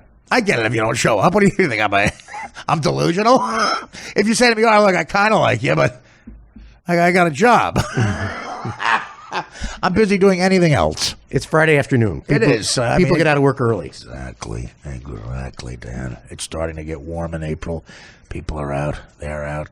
They're out getting pussy, not dick. And, being around Rutgers University with some hot ladies doesn't hurt. Hot ladies, not guys. There's no guys I'm looking at. When I go to Rutgers, I don't look at guys. You do, maybe. I go, you Hedwig? Yeah, I don't know. Because I don't know it. I don't know what Hedwig is. I like girls. I fucking like dick. I mean pussy. I like pussy. Definitely not dick. I was joking when I said dick. Pussy pally. When I go on my group to the church to be communal, I like dick. I mean pussy. I mean when I'm pussy. When I look at a priest and I don't go to a strip club because you're going to a strip club, I don't get strip clubs. I don't understand why a guy would like a strip club, a smoking hot chick undressing. I don't know why. I think about their lives. Mixing two stories. Two completely different. Why don't you like strip clubs? You think about the girls' lives? How sad it is. Oh, it's so sad. That's why I don't like it. That's why I go out and look at guys because I know their lives are fine. And I'd like to make them finer. I mean the chick. You know, the chick, not the dude. First of all, I love cock pussy. Not cock. I was going to say cock as a joke because I joke around. But I love fucking vaginas. I love fucking triangle vaginas. Are they triangle? Yeah, but again, models are like the whole thing is that's why we're looking at them. In other words, they're on the cover and we buy the magazine because they're unique. Why are they unique? They don't look like every broad you see walking down the street. Correct. I don't look like Tyson Beckford. Thank God. But whatever. I'm trying to think of a white guy, a white model. I don't know. Mark S. Schenkenberg. Who knows? I don't know. Dad, you know a bunch of them, I'm sure. Name a male model that you love. I don't know any male model. I don't know the name of one male model. I don't know either. Damn. But you could just use Matthew McConaughey. Right. Okay, whatever. Yeah, exactly. I know that. Robert Pattinson. He's a... Who's that? Isn't that the... Which one? See what he does? See what he does? He says it out, then I go, no. I purposely, I know who he is, by the way. So I purposely pretend I don't, and then Dan goes, oh my God, I must be gay. Dan goes in his head, No, I never. wait, I must, gay people only know Robert Pattinson. Wait, I better pretend. Isn't that the guy?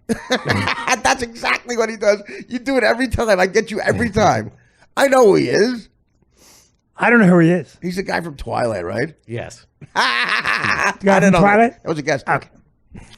So, but he knows. See, he admit I'm so Because right. I read the paper. No, Dan. He goes, Robert Pattinson, and I go, who? And then Dan panics. He goes into like in the closet gay guy panic, and he goes, wait a minute. Oh my God, is that just gay people who know that? Oh my God, I'm in a panic, and he looks at you, Vin, and goes, isn't that the guy from a movie? So it'll seem heterosexual. I'm on to you, dude. Yeah, okay, whatever. Well, why do you do that? Just be a man and say, yeah, I know him because he's a big star. I was trying to think of a younger He's a guy. big star. Yeah, a big star. Think of a younger guy. We'd mosh through the park, and we would go and get, my record was 9 Sicilian slices. 9. I don't mind telling you, I was very binded. Oh, man. Between that and the opiates, I didn't shit till 1989. Extra cheese on those? Yeah. Extra cheese? Extra cheese. Dan, again, Sausage. what you don't. I don't need you to add to the joke. Dan adds to the constipation joke.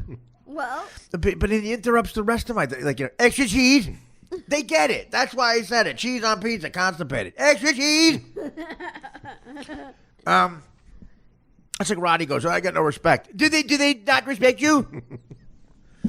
Okay, so we go to the pizzeria. So Dan, every once in a while, does what a lot of secret gay guys do. He tries to be one of the guys, and it backfires. Yeah. Like a word will be off. Like they'll say, "You want to watch Monday evening football?" Do you believe any of this bullshit? Or they'll Mario? say, "Make a home run." kind of don't, but you know. Thank you. Okay. I He mean- goes, "Wow, you're getting a pizza." I'll be one of the guys like Artie. Give me a slice. Give me that pasta slice. Thinking I'm going to go, wow, that's great. You're a man's man. That's not what I was And the thinking. direct opposite happened. I was grossed out. I'm like, dude, you are like one of those people from Kansas who comes in, oh my God, you see this, Darren?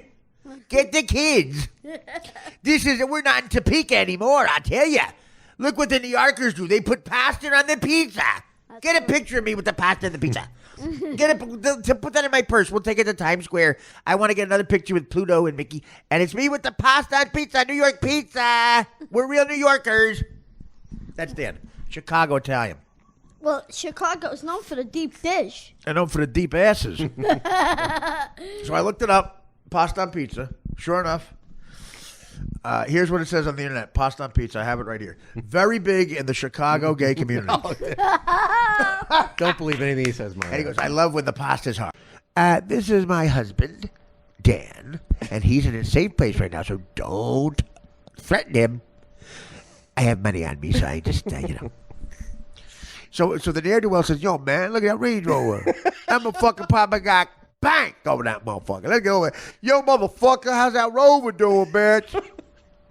Listen, I'm in my safe place. We can talk this out. Come on, I'm a chocolatier. I know your color. I speak your color. You're a chocolate person. I'm a chocolatier. Why your face got madder? I'm sorry. Was that offensive? Listen, I know you understand this. I'm in my safe place. So could you please not bother me? And I definitely do not have money on me. There's no way. I don't know what you're thinking. This is my friend's Range Rover, and I'm protecting it till the death. And I'm in my safe place, so please don't say something racist. Don't say something homophobic, even though I'm not gay. Don't say an anti-Rick Steves thing. Who the fuck is Rick Steves? Well, I don't know if you know anybody who can haggle well at little restaurants and on the Amalfi Coast. Shut the fuck up! Give me your money. I don't have any money. Give it to me. All right, it's right here. Here it is. I'll have to tell Artie, I did give up a fight. I thought, did I not say the first time no? But you pressed me. You got me in the corner. Even though I told you I had a safe, I know I'm crying. Are you crying, motherfucker? I know, I'm sorry. I'm sorry. I'm a rich kid. I don't know how to deal with this. I know the plight of the African Americans. I'm voting for Elizabeth Warren. Who the fuck is Elizabeth Warren? She loves you people. Oh, she's so anti-Trump. Can I show you some of her texts? No, get the fuck away. I follow her. Here. Can I just tell you my favorite NPR moment? Do you listen to NPR? Shut the fuck up. You NWA? No, NPR. NPR. Niggas with attitudes? No. Nigger Public Radio. I mean national. You made me say that. What'd you just fucking say? Nigger Public Radio. What's your wild? I'm gonna knock the fucking green sweatpants off your retarded ass. Look at those yellow feet. Give me your slippers. I'm in my safe place. And I'm protecting this money. Oh, why did I take the car and draw attention to myself? Because secretly I want to have Artie's life. When I drove the Range Rover, I said, for a little while I'm Artie. For a little while I'm going to Artie's accountant. And it's my accountant. Artie, I asked Artie just to be more authentic. Because I am a thespian. I sell Adler. I studied with Stella. I want to know what's the exact parking spot you park in at your accounts. I want to be you. And I'm going to go get money and give money, deposit money. I'm going to be a success on my own. For once, it's not Dad's money. It's not Daddy's money. It's my money. What the fuck are you talking about? You're talking to you. Tell Adrian what dogs you have at home. I like dogs. Okay, but of course you're a woman. All right. Tell Adrian you have 5 dogs, right? I married into 5 Brussels Griffons.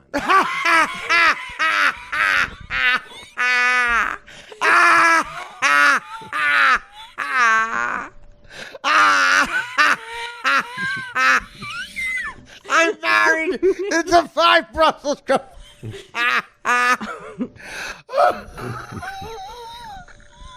Aren't those the dogs from the Jack Nicholson movie? That the gay guy had? Yeah. I married. They were there before. What the fuck ever?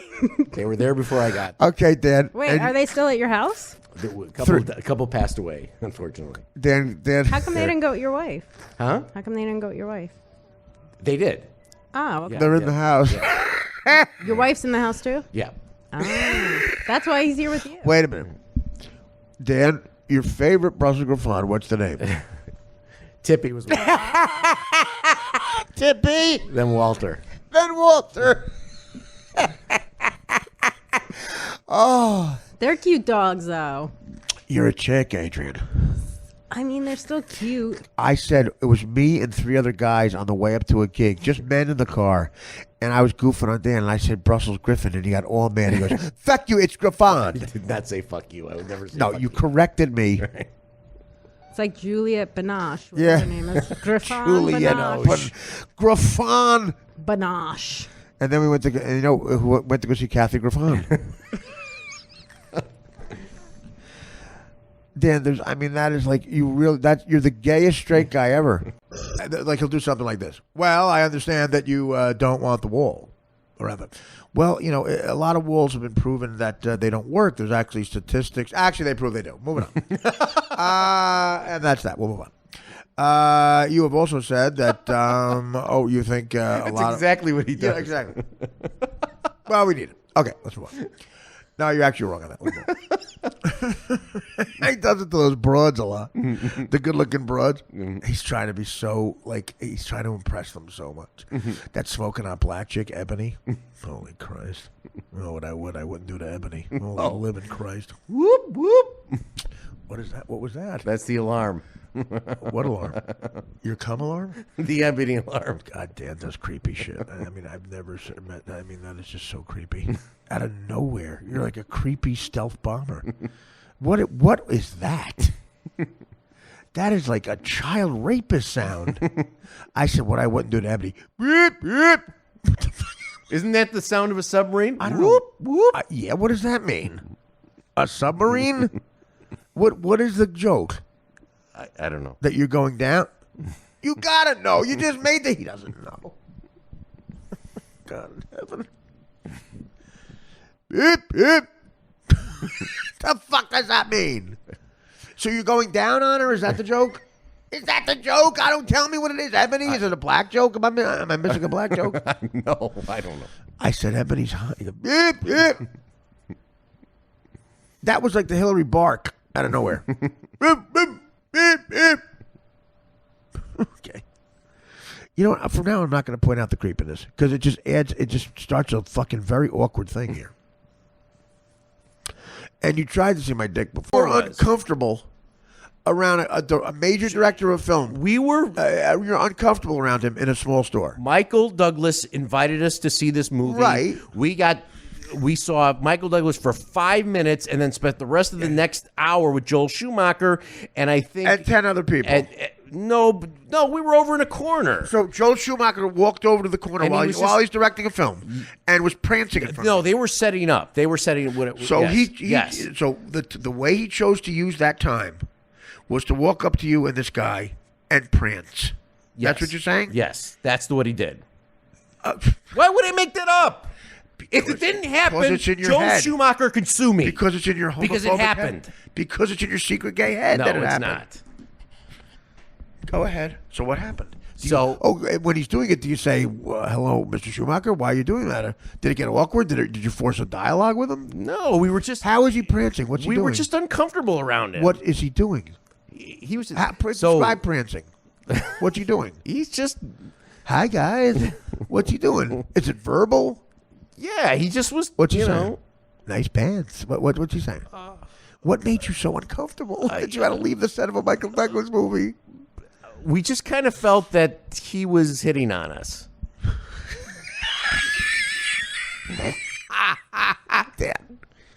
Dan, you're not a good-looking man. Wow. Gay. Wow. Neither am I. You think you're good-looking? Dan, you don't think you're good-looking. I think I'm okay looking. Dan, you're not a good-looking person. Schumacher is openly gay. Says that on his Wikipedia Right. page. Well, you know how much. So, do gay guys hit on you a lot? No. Right. So, but the one gay guy who's hit on you, how many gay guys have hit you in your life? How many gay guys have hit on you? Total. How old are you, 53? Probably 10 or 15. 10 or 15?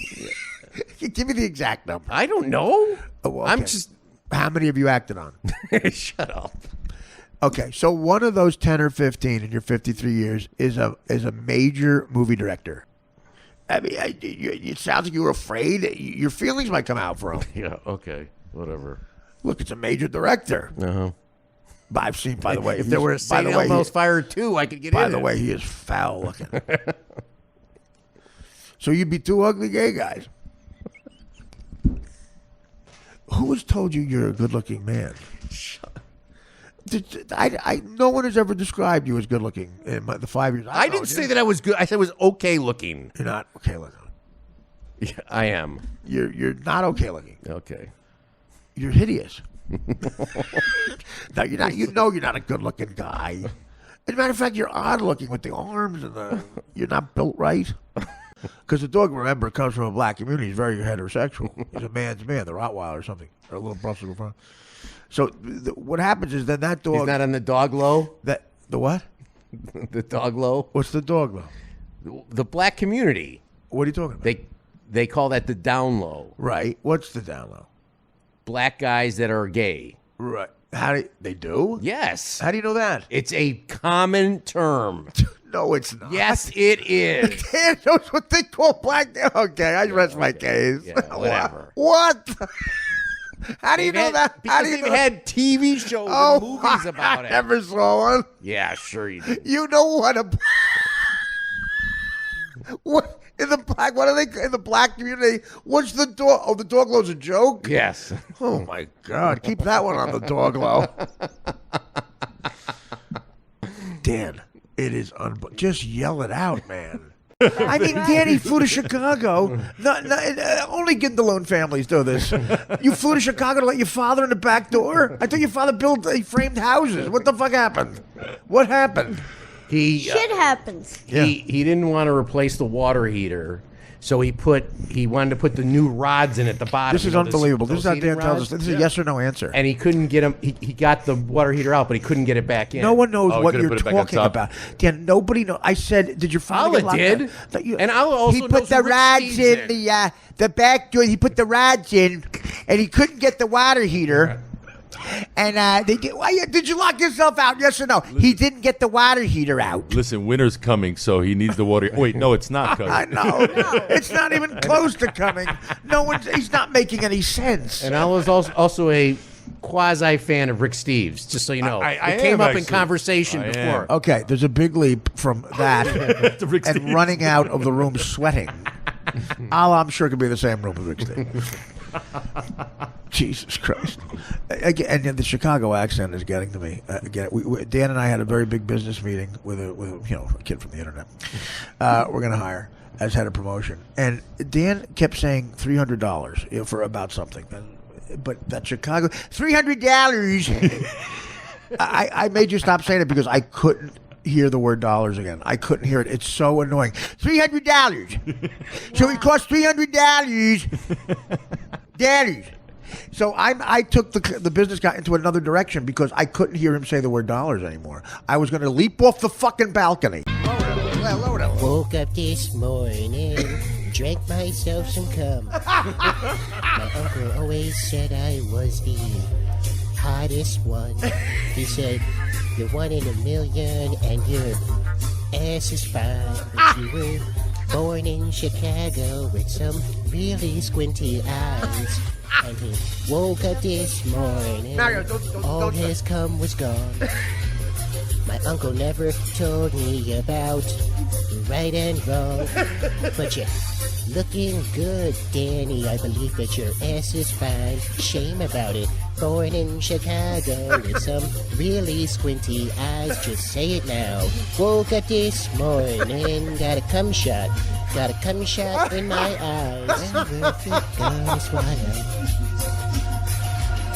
Said I woke up this morning, my uncle flipped me upside down. Lord above, things ain't been the same since my hair got thick and brown. But I'm a real jizz addict, I snort hot cum lines. About it. Born in Chicago with some really squinty eyes. Yeah, woke up this morning. Swallowed all the cum. Swallowed all the cum. Swallowed all the cum. He interviewed me. I did a press junket for the movie The Bachelor at the Four Seasons Hotel. All these, you do 5-minute interviews with all these people they bring into you. You're like a king. Like, it was me, Renee, and Chris O'Donnell. They were the three people who did the junket. It's like in Notting Hill. Well, how is that possible? What do you mean? In the movie Notting Hill, that's how he meets. That's I've never seen I it. don't know the fucking movie. Dude, I'm straight. He was looking at me like, Ben, nodding at Dude, scene. this ain't Pulse. Elon Gold. Dan, have you seen the movie Notting Hill, Mario? No, I have not. But I want to know how You Artie thought we know that? is going to It's like the movie. It's like where they meet. What? It's like where they meet in Notting Hill. Excuse me? You know, it's the junket. That's where they meet, you Grant. At the junket. At the meeting, you get at the junket. Got up this morning, drank myself some cum. Say what you want about Cat Williams. The first time I heard him say this phrase, ain't no nigga in the history of niggerdom give a fuck about your toes. We don't give a shit if you wear toenail polish. Ain't no nigga in the history of niggerdom. When he said the word niggerdom, I laughed for 3 fucking weeks. Niggerdom. That's an original. Yeah, I just made the noise. That noise is Clarence. I'm in Iceland. Just what there goes.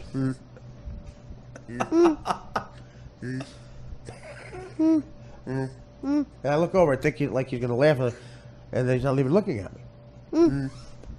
Ain't no nigga in history. This one is to The premise is Dan's gay, and they made song parodies. Some have been very funny. Very funny. Somewhere Under the Rainbow. So this is somewhere to you? Yes. That's great. God. You know, it's Rick Steves sweating around Rick Steves. He sweats around Rick Steves. Falato under the rainbow. Oh my God! Lying in Rick Steves' bed, learning the ins and outs of European travel, and giving Rick Steves head. Every year he comes twice a year to Chicago. When Danny was a patrol boy, he swam naked with his friends right behind him. Here with my impressive organ. And now that he is all grown up, he fucks Rick Steves in a Paris hot tub. That's where you'll find him. I went through the neighborhood where we lived, and my wife had a chocolate shop. Falato under the rainbow, watching Notting Hill. Is it because you get arrested? He's just a boy kneeling in front of a boy until he's had his fill. Pull out all the stops on an unforgettable organ. He needed producers. He found the gay Falato and James Flippin. I wasn't that. I was only that way around a couple other people. Then one day he found Dan looking at a picture of naked Rick Rick Steves, and his hard cock was dripping. He's the funniest guy. He's the funniest guy of all time. Back with more of the best of Europe. Falato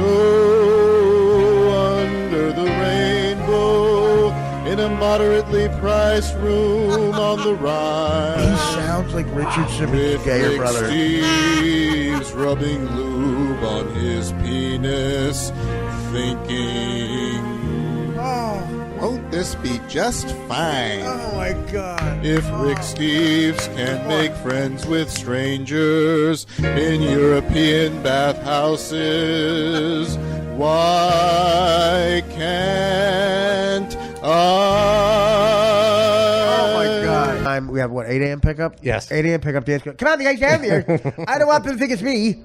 Art, my backpack is filled. By the way, we gotta talk about how you yell my name. I think when you yell my name, the sense of urgency, you scare the shit out of me. It's like, hey, what? That's how. Hey, the other day, no kidding. He couldn't. I wasn't hearing him because I had the headsets on, and my favorite song, which of course is the title is "Anything But Dan's Voice." No. And he couldn't get me. So you know what Dan starts to do? He starts to turn the light on and off. So I noticed my light in my room is going on and off to get my attention, and I think the house is it's on fire. Something's blowing up. There's a terrorist attack. I'm like, what the fuck is that? Ah! I hear that. I go, hey, and I'm like, this is it. It's the end of life. I walk towards the blinking light, and it's Dan yelling, all right, we're going to hell. And he goes, I just want to know, should I get pizza? I'm like, what? I almost, what? Oh my God, I was startled. And, the way, is there a more soothing way? Like, do you hear yourself? You don't hear me then. I do, Art. By the way, we've become a couple. You don't hear me. Do you think Chris Cuomo has ever sat down at a table and said, oh, God, the heating bill's getting up there? No. Power and money. And again, in the words of Howard 15 years ago, no homo, but a good-looking guy. He's got that steroid ass. Sometimes they have him standing up, and he's got that steroid ass that like pops out like a fucking linebacker. And he likes the fast cars and the ladies in the Hamptons. How do you know that? What is that voice you do? What is that voice Dan does? It is so creepy. He likes the voice of the Hamptons. I showed you that article. Yeah, I know, but what is that voice you do?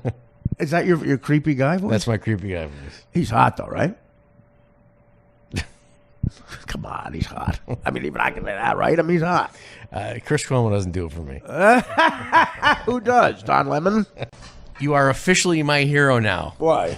Because you've just been followed by someone I would love to be followed by. Who's that? Carvel Ice Cream. Your Twitter. They just followed you. I've been following them for years. Really? That's creepy. Is it Tom Carvel? We only had one Carvel ice cream in Chicago. It was on the northwest side, right by Slingerland Drums. And does a sign go up every once in a while in your head that says "Tell boring stories"? All my friends wanted Dairy Queen. You didn't have any friends. Or there was a chain called Cock Robin in Chicago. Okay, just stop. Just stop right there, dude. That's the. Do you even know? All your friends wanted cock. Robin. Cock Robin. All right, stop. We're not playing the screening. It was the square ice cream. We're not playing the screening. They had. We're not playing screening. We're playing. Why would you say that? All your friends. That was the name of the chain. Another classic moment, guys. Like he casually yells out, he swam naked. Rick Steves, Cock Robin. That was first of all. All my friends wanted Cock Robin. I'm telling you, I didn't want Cock Robin. I didn't want Cock Robin. I wanted Tom Carvel. I wanted Tom I love his Carvel. commercial. I wanted Tom Carvel. Who sounds like he fucking swallowed cock. Tom Carvel ice cream. Yeah, he's really enjoying my ice cream. Dad. We all had Cock Robin. We wanted Cock Robin. Why, knowing the history of this, would you even say that? Would you bring it up? All my friends wanted Cock Robin. Oh, God. Flippin has to, tell Flippin to isolate that when you say, all my friends wanted Cock Robin. It was a chain. Oh, whatever, Dan. Whatever. Yeah, you're pulling a chain. It was a chain you pulled.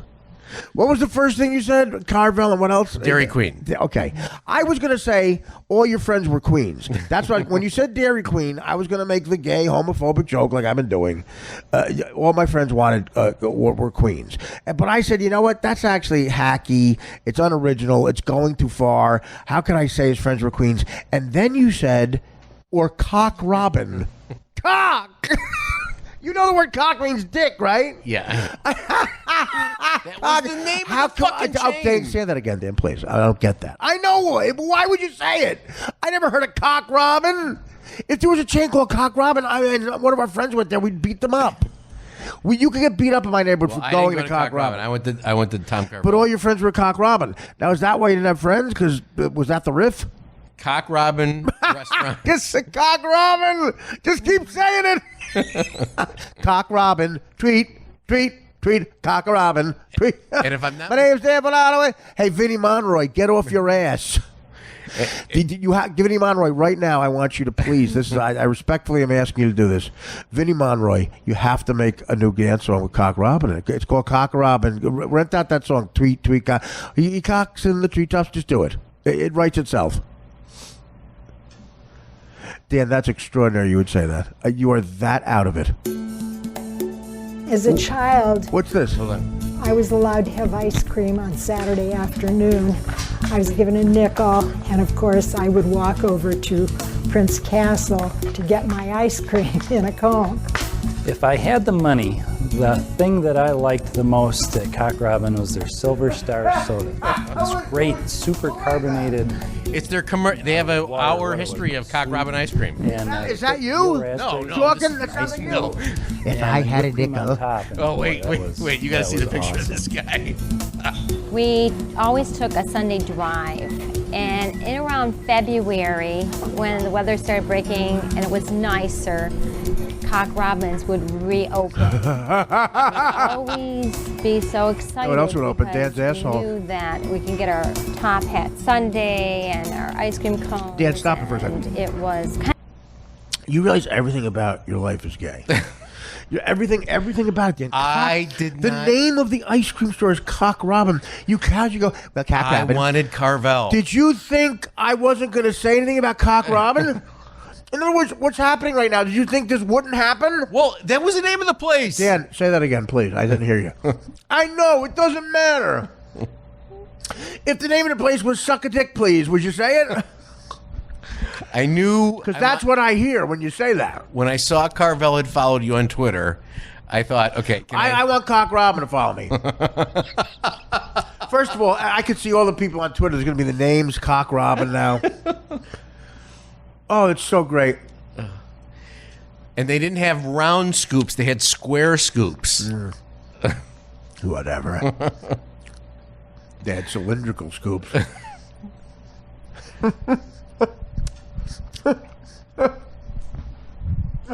And their shakes were called one in a million. Yeah. Oh, my God.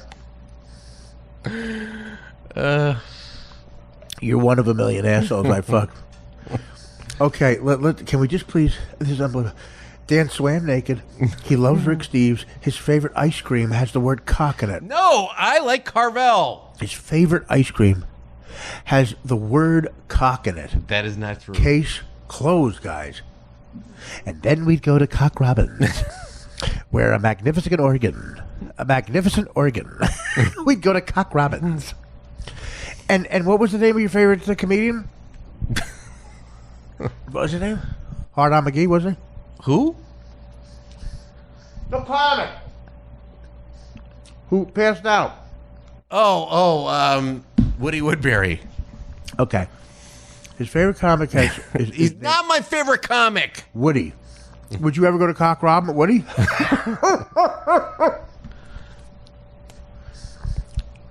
Unbelievable. You know what? I'm speechless. You've done it again. You are gold. You should get every radio award. The best part about this is Dan doesn't realize why this is so great. He said Cock Robin. I would keep... Your fucking local ice cream was called Friendlies here. So what does that mean? That's even... I think that's worse than Cock Robin. Dan, it's not even... Now you're delusional. Now you're delusional. It's not even close. What are you talking Touch my friendlies. Well, that's what you think. That's where your mind goes because you're a molester. This is Jerry Sandusky. We'd go to Cock Robin's. Now I think about it, Sandusky does sound like Tom Carvel. Listen to me. The word cock is in your favorite ice cream. You know what? I'm actually speechless. Let's go right. Okay, I'm going right to the dirty work screen. I have to throw it to it because I won't stop talking about this. But guys, when you hear this, and then if you edit out any of this, you can't do it. What am I gonna edit out? The fact that, my God, there's no more evidence. I knew I could have stopped at Dairy Queen, but I thought, okay, Cock Robin was 2 blocks away from my house, and that's where all I like Carvel. Even my dad would give me shit about it. He goes, "Why do we have to go 10 blocks to Carvel when Cock Robin's right here?" Okay, yeah. It's unbelievable. You can't write this. You can't write it. Why do I have to drive you for this far when you can get cock right here? First of all, you had no friends. You said that. I had Who were the friends? What friends went to Carvel? What friends? Well, when we were kids, all the Falato boys went. Nobody. Actually, Bobby and Vince like Cock Robin. All the I can't take it. I can't take it anymore. Bobby and Vince like Cock Robin. I can't take it. I literally cannot take it. And if I remember right, I think Jimmy, the oldest, he liked Carvel like I did. Because Carvel was creamier to me. I like. Okay, Dad, please. I can't. You know what? I'm going to jump off the balcony. You liked it because it was creamier? Carvel, yeah. I love they would run the commercials. Yeah, I know. Well, Cock Robin sells itself. So you saying Cock Robin wasn't as creamy? It was not as creamy. Dan, this is I can't even. When I tell you, he's not kidding. So forget about people related to you, Dan. Forget the blood. We talk. Who were people you called friends? We would go with girls sometimes. We would go. Yes, we would. Dan, stop it, please. Stop it. You never went with a girl. Sherry Eklund and Jane Latko. I went with them. Those are names you made up, Dan. No, they are not. They are girls you had a crush on. You went to get ice cream with Sherry. Sure, absolutely. Who were the guy friends? They went to get Cock Robin. Nick DeGioia. No. Let's see. Who else? That's the first time I hear of Nick. Well, see, I only hung around with my cousins Bobby and Vince. Who like Cock Robin? I can't take this. I can't take it. Bill George, the kid that lived next door. We were in baseball together. We used to walk over there after the baseball games. What baseball? We played baseball. We played in Norwood Park. Did you swing like you swing now? I was an all-star. Well, that must have been all guys who like. If everybody like Cock Robin, I'd be anybody's an all-star. You were an all-star amongst people who like Cock Robin. One year I was an all-star, and then my eyes started to go, and then I couldn't see the ball anymore. I was a second baseman. Right. God. I mean, I showed you that picture. I've never seen a gayer swing.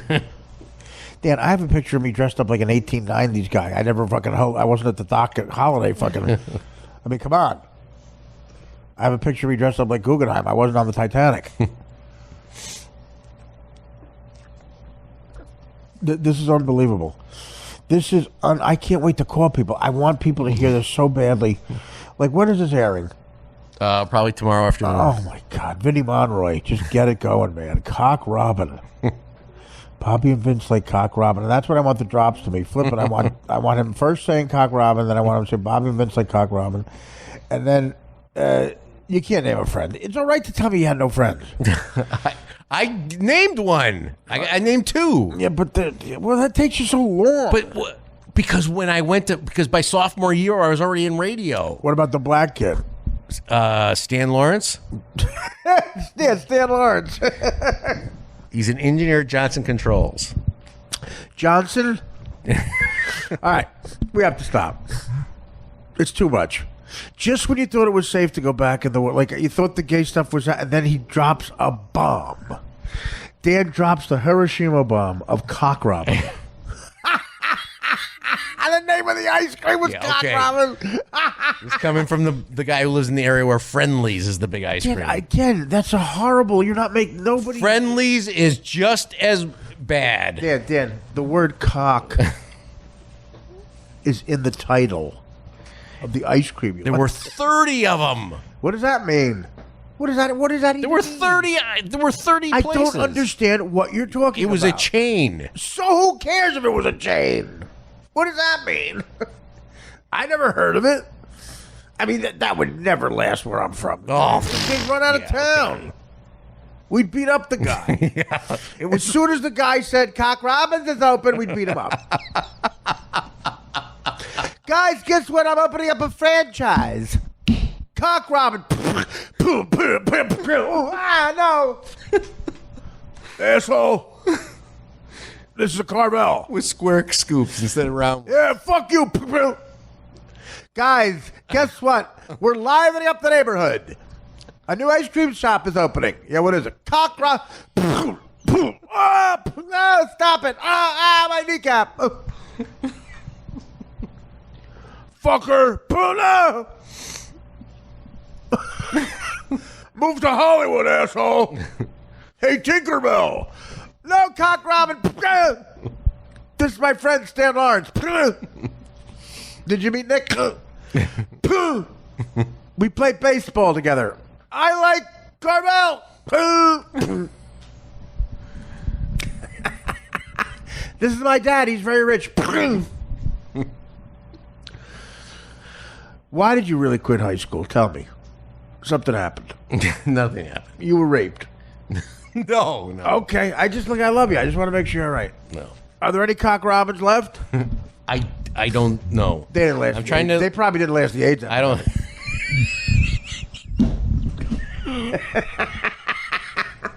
There's no way there. There's no way Cock Robins left. A lot of my friends. Hey, where's Cock Robin?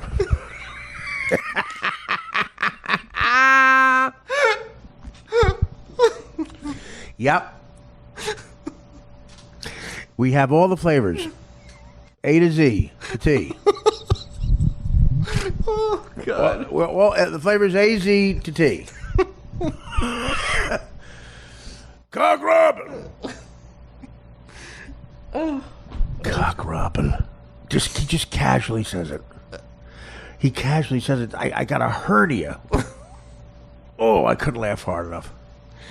Like, just when you thought, okay, it's going to be a good episode, we'll get the fucking the screening in there. Like, that's a big deal, but not even close. Not even close to being the biggest part of the show.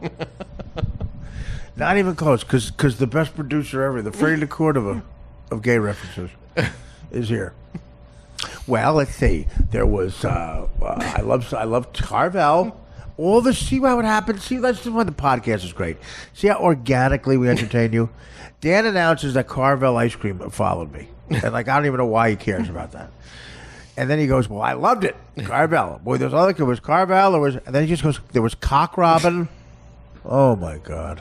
Has anyone here ever heard of Cock Robin? It was a chain, I guess. Like all the people that swim naked in the 9th grade. I'm sure that guy from Bishop from Chicago, and who's the other guy? Beat the Bishop? Yes. Beat the Bishop? Founded in Naperville, Illinois in 1931. Of course it was. By two dudes. Of course it was. That named it Prince's Castle at first. Yeah. Were they two partners? They were two partners.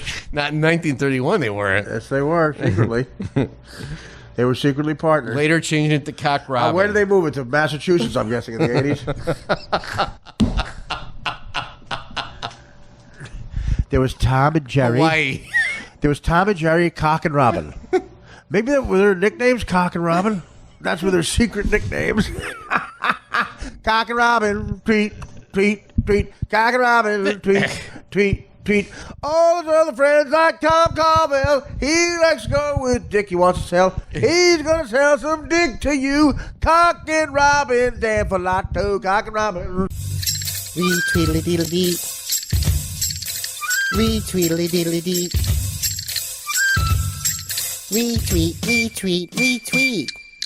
I'm fucking with the hot chops all day long, sucking and a slobbering on thick tongue. All of the bottoms on my street, suck all the cream right from the meat. Cockin' Robin, tweet, tweet, a Cockin' Robin, tweet, tweet. Alright, Cockin' Robin, I'm really getting cream tonight. Here's another arrow in our quiver.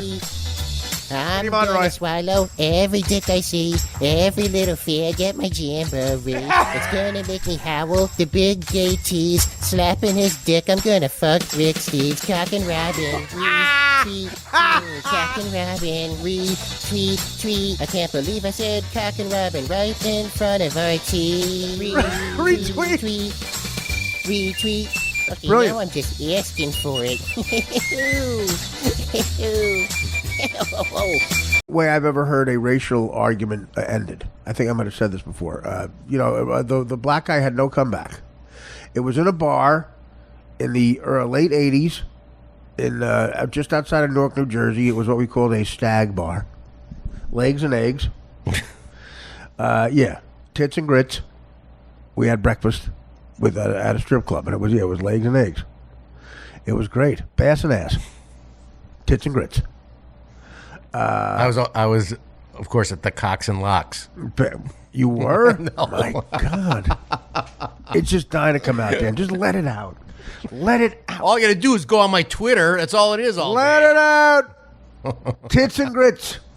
That's what I say. Tits and grits. I say bass and ass. Dan goes Cocks and Locks. One of the best steaks I've ever had is in a strip club across the river from Detroit. It's called Canada. Yeah, and Windsor. Windsor. That's the name of it. Yeah. Windsor has great. Oh strip club. man! Again, did you notice women were there? I've never heard somebody say something that good about the food in a strip club. Who even notices the food?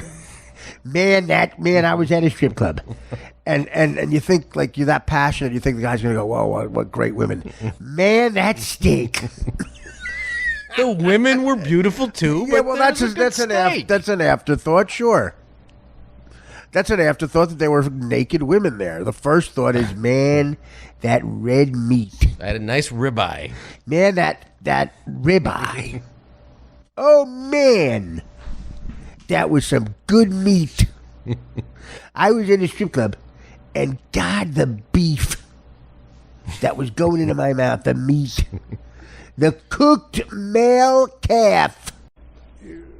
What's your favorite New York City moment, then? My favorite New York City. Favorite New York City moment. I'm doing this for a reason. Since I've been here? No, anytime. We don't have to quantify it. I don't have that much time.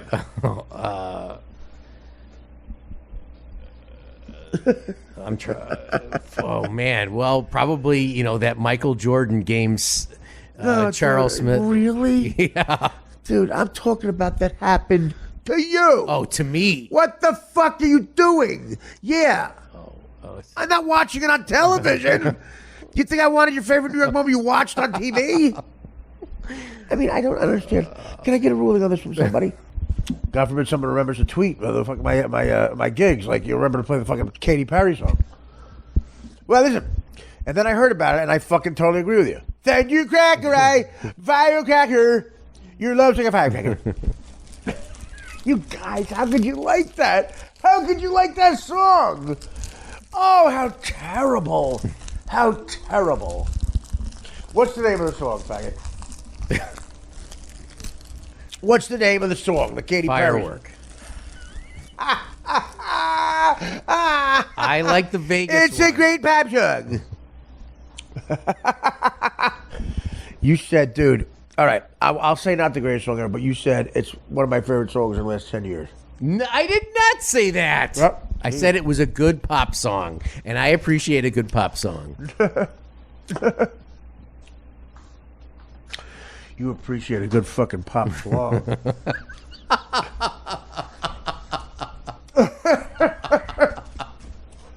It's in the gutter. Firecrack. Yeah. No, you're getting that confused with Thundercrack by Springsteen, which is even worse. Believe me. No, I'm not. Yeah, okay. I'm doing it on purpose, dick face. The fact that you just noticed it is fucking a little creepy. Well, that's one of the songs he played in Philadelphia. Greatest song of all time. It was not the. I never said that. Maybe you said it's the greatest pop song of all time. No, I did not say that. Yes, you did. No, I did not. Wait, here, I got it in my nose somewhere, the song. There's NSYNC's first album.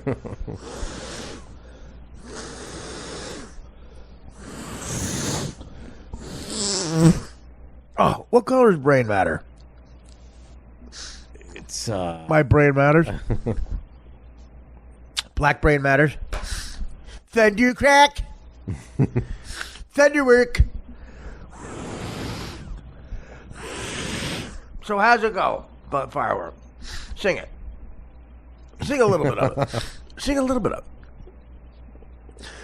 I'm working on a firework. Your love is like a firework. Yeah. That's exactly how it goes. Of course it does. I can sing every one of your fucking favorite songs. They all sound the same. Don't you be a jerk, 'cause your love is like a firework. Oh my God, around the block you lurk. And I say, what happened to that love that was a firework? Don't be a jerk. I tell you, you're good with the knife. They call Falato the Turk. Firework. Yeah, yeah, yeah. Okay, I'm writing it down these times right now. You are. Your lagoon is a murk. For James Corden. Your lagoon is kind of a murk. Until your love lit it up like a firework. We were in the dark. That's right. In the dark. We didn't know where to go. I felt like Cameron, first name Kirk. Until you said firework. That's right. That's right. Firework. You said you're as cold as the former New Jersey Devil goalie Sean Burke. And I said, that's right, I'm cold, but we're going to warm it up. How? I said, and you said, firework. Firework, Katy Perry firework. Yeah. I talked to my girlfriend. I called her up. I said, another great pop song, ring it up. Yeah. Oh, I ripped her off the writer for publishing rights. Oh, yeah. Oh, yeah. The filthy Jew who wrote this song. We won't give him credit. That's right. That's right, because it's firework. It's a firework. Get the water. You need to put out something. What do I need to put out? Is it a fire? Yeah. Are you at work? Yeah. Firework. Was your fire at work? Yeah. Firework. Yeah. Is Tim Sullivan listening? Sure he is. Of course he is. And he says to Dan Falato, could you turn up the volume? Dan says, sure, because I love this song too. I'm glad we finally have something in common, Timmy, you. Oh, yeah, firework. And let's talk to the next girl we see, because we probably have something in common with them too. Oh, here's Artie's sister, Stacey. Does Artie like it? No. No, he's heterosexual. We like firework. Firework. I kissed a firework and I liked it. I fired your work. Guess what? I got fired. Where? At work. Oh, firework. Yeah, I'm a regular Bob Dylan. Oh, did Bob Dylan write this song? Holy shit, it's great. What a melody. Dan says it's the best song of all time. And Tim agrees. So, Stacey, they all go out and they say, we're gonna firework it up. Artie doesn't know what he's talking about. Artie's an asshole who likes songs like Here Comes the Sun and Hey Jude and Born to Run. Artie likes shit like Bob O'Reilly. We like firework. Firework. Wait till Springsteen remakes this one. I know, on his next album, Springsteen's going to say, I secretly love this song and I can't hold it anymore. I was playing Backstreets live, and a fan backstage, Dan Falato, was not listening to Backstreet. He thought my version was too long, so he put on his headsets, and he put them on real loud, his Beats by Dre headsets. That's Steve Barton over here against the Cubs games. And he said, sorry, Bruce, Backstreets can take a back seat to this one. What is it? He was so, I said, what is it? He goes, firework. I said, is it like my song, Fire? No. Is it like Artie's movie Dirty Work? No. It's a combination. It's firework. Let me listen, Bruce said. Bruce said, let me listen. I'll tell Max to have a big drum solo. And I'll come back here and I'll listen up. No, Nils, you keep it going, buddy. You and Max keep going. I got a friend of the band's back here. Dan Falato was telling me some bullshit thing about some guy named Dahl. I forget what happened. He told me, I told him he got to take a badge off or something. Yeah. He says he's going to let me listen to a song called Firework by Katy Perry. Yeah, I'd like to tap her, huh? But I can't because I didn't write something as cool as Firework. I guess Thunder Road doesn't cut the mustard. Let me listen, Dan. Thanks. Boy, God, these headsets are real sweaty, Dan. Oh, I'm sorry. I sweat a lot. You've got a lot of hair on you, don't you? I do, as a matter of fact. Yeah. Great conversation. All right. Whoa! This song's great! Oh, where have you been hiding this song? Is this song this good? This song can't be this good. It's Firework! Firework. They did the Bruce thing. Firework. I tell you, the other day I was feeling lonely. My girl had left me. And I was walking up and down the boardwalk and the wind was whipping.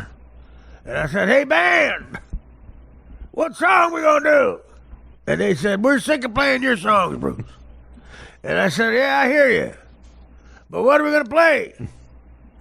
Well, we noticed goddamn Falato's here. Who comes with Tim sometimes. Yeah? And he had headsets on. And we thought he was listening to the show like every other fan. But no. Really? That's rude. It really is. Well, what was he listening to? Well, that's the only good part. We thought it was going to suck, but man, is it great. What was he listening to? You ever hear Katy Perry? Katy Perry's a singer. Oh, really? Yeah? What'd she sing? Faggot songs? Oh, good. This one, though, is like really, really gay. But so gay, it's not gay. Really? Yeah. Well, Dan looks heterosexual to me, those hairy knees. Those are the hairiest knees and thighs I've ever seen. It's the last time I invite him on an August day. He's all ears. I'm all ears for Firework. Wait a minute. All right. Give me those headsets, Dan, do you mind? You're the boss. Man, he's funny, too. This guy's funny and he's got great taste in music. What a great combination for a friend. Let me hear that. Oh, my God. This is the best song I've ever... Oh, what a song. You know what? Fuck Backstreet. Stop right now. Stop. We're doing Firework. What's that sign say? Dan brought a sign. Dan Falato brought a sign. Does that say... It says Firework. Oh. Does that say fire, Dan? No, Firework. All right. That's a tough one. Complicated keys. You got to be a really great musician to know this one. You got to really be a great musician to know Firework. And now, ladies and gentlemen, I said to my girl, I said, I love you, but it's getting late. And I tell you what, it's a time for losers, and I'm pulling out of here to Firework. That's the name of the sex song. Firework. I rewrote Thunder Road. Everywhere where they say Thunder Road, I put Firework.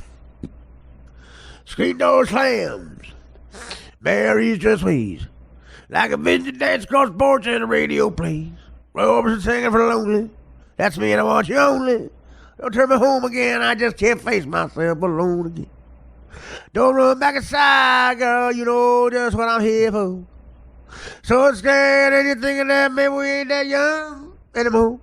Show a little faith, there's magic in the night. You ain't a beauty, but hey, you're alright. Oh, and that's alright with me. You can hide, eat the color, then study your pain. Make crosses from your lovers, throw roses in the rain. Waste your summer praying in vain for a savior to rise from these streets.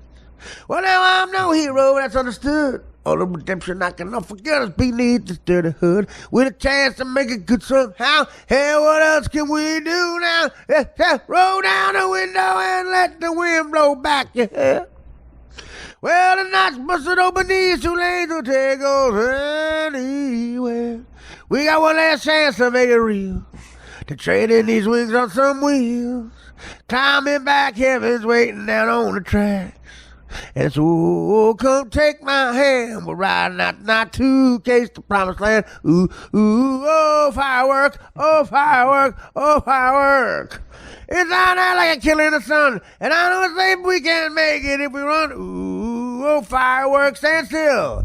Hey, hold, firework. Well, I got this guitar and I learned how to make it talk. And my cars are back if you're ready to take that long walk from your front porch to my front seat. The door's open, but the ride it ain't free. I know your lonely voice unspoken. Tonight we'll be free. All the promises will be broken. There we go. To the eyes of all the boys you sent away. They haunt this dusty picture road and the skeleton frames of burned out Chevrolet. They're screaming, naming down the street. Your graduation gown lies in rags at their feet. And in the lonely cool before dawn, you hear their engines roaring on. But when you get to the porch, they're gone all the way. So daddy climbing. It's a town for losers. I'm pulling out of here to firework. Oh, firework! Firework, firework! Oh, firework, firework!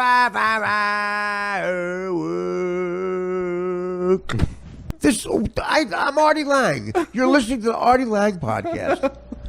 This Dan picks this story. You fruit of all fruits. Exclusive pictures. Okay, got my attention. Naomi Watts. Okay, I'm down. Not so much. Looks downtrodden on a walking dog. Oh my God, the dog's a Brussels Griffon. The dog is a Brussels Griffon. Dan, you are gay. All right, I'm gonna give you another chance. Would you like to say something? Would you like to say something? All joking aside, Dan, what were you thinking? I just thought, how HIV positive were you that I like this? Oh my God, you fruit. Well, I hope my Coke dealer can get AZT. Answer me. Why did you put? Why is it in front of me? Why did you put this in front of me? I saw the picture and I thought. You saw what? You thought what? Tell me. I saw the picture and I thought because of the shit you gave me last week about Brad and Angelina. Oh no! That I would put that in front of you. No, the only answer is Art. I'm a fag, and I was hoping you'd talk about it so I could get a hard on. The music of Bruce Springsteen. And the E Street Band. I've been very romantic about that in my life, and thank God. You need to have that feeling about something. You need to truly care about something. Of course, my family. I'm saying, in the arts, Bruce songs have saved my life. Sitting outside Hollywood parties, missing Jersey. Me wanting to go to Jersey. Yeah. Sitting in Chicago. I mean, that's really, nobody cares about that. Now, that is the amazing part about Dan's story. This is a big compliment to Bruce. Dan, a little, a homosexual kid, so you're lonely. Oh, shut up. Think of that. Think about isolated. A rich homosexual kid. Oh, God. No, of course, Danny, a kid in Chicago, those lyrics resonated. They're great songs, no matter what, but they are very, especially the early ones, man. Those first couple albums that Dan fell in love with, they're very Jersey specific, a lot of it. Jersey Shore stuff, blah, blah, blah. Dan got so into it, he wanted to make a pilgrimage to Jersey and was affected by Bruce Springsteen and Rick Steves. You went and got him Reese's. You should be in a good mood. Well, again, when your boss asks you to do something, you do it. Yeah, you didn't get the right by Reese's mistake, the right time. You by went mistake, back. yeah. What did I do? I got the wrong color. Same thing happened when I got a whore. He sent me for Reese's. I brought back white chocolate. And he goes, dude, wrong color. I like light chocolate. I like, yeah, I know. I brought back the wrong color dick. You brought back a case of white Reese's. Yeah, Reese's. You say Reese's? Whatever it is. Do you say Reese's? Reese's. Did you ever meet anybody who says Reese's? No, I got it. No. You say Reese's? Whatever. Dan, why do you say Reese's? I don't know why I say it. Do you say Reese's Pieces? I have to know why you say Reese's. Is that a Chicago thing too? Did you learn that while you were naked waiting to swim? No. Dude, tell me Reese. Oh, does Reese's rhyme with feces? That's why you know it's black. Rhymes with feces. How about Reese's feces? Big in Chicago. We'd have some Italian beef. Then we'd have Reese's feces. And a pop. And a pop. And a soda pop. Reese's feces. Now we got it. Their competition with Tootsie Roll. Cock and Robin. There you go. By the way, we were talking about favorite ice cream. Yeah. You don't even know this. You were away. Oh, what happened? We talk about ice cream very casually. And I say I like Carvel as a kid, whatever did we. He goes, I hated Carvel. That is not what I said. What did you say? And then I go, what was it? Carvel? He said, I love the place in Chicago. No. And then I go, what was the name? And he goes, Cock Robin. No, that is not true. What? That is It not has true. the name Cock in it. Everything is gay. Everything has true. a hint of gay. Vanilla. No, he has a picture of what Pam Anderson at the time. He's what, youngest son? Oldest. Brandon. He's and what's 20. What's his son? Buried in Pussy? That's his name? Indian name? Buried in Pussy? Yes. Okay, this kid looks like, Dan, do you see how hot this fucking kid is? No. Wow. I Cock Robin. I got him. I was trying to get him. No. Every once in a while I get him. Dan, see how hot this? No. See, that's when the real you comes out. I'm so proud of that. No, I am, because for that split second you were content. Because the real you comes out. That's why I do that. So you can be out of your enclosure for just a millisecond. Didn't that feel good for a second? You weren't living the lie. I felt horrible because Anthony shared something with you that he didn't share with me. No. Do you want me to? I'll bring the picture. Don't do that. He's dying. You can Google it. He's dead. No, I don't want you distracted with hard on hole. Over there at the laptop. Yeah, look how fast he wants to see it. Can you just text it to me?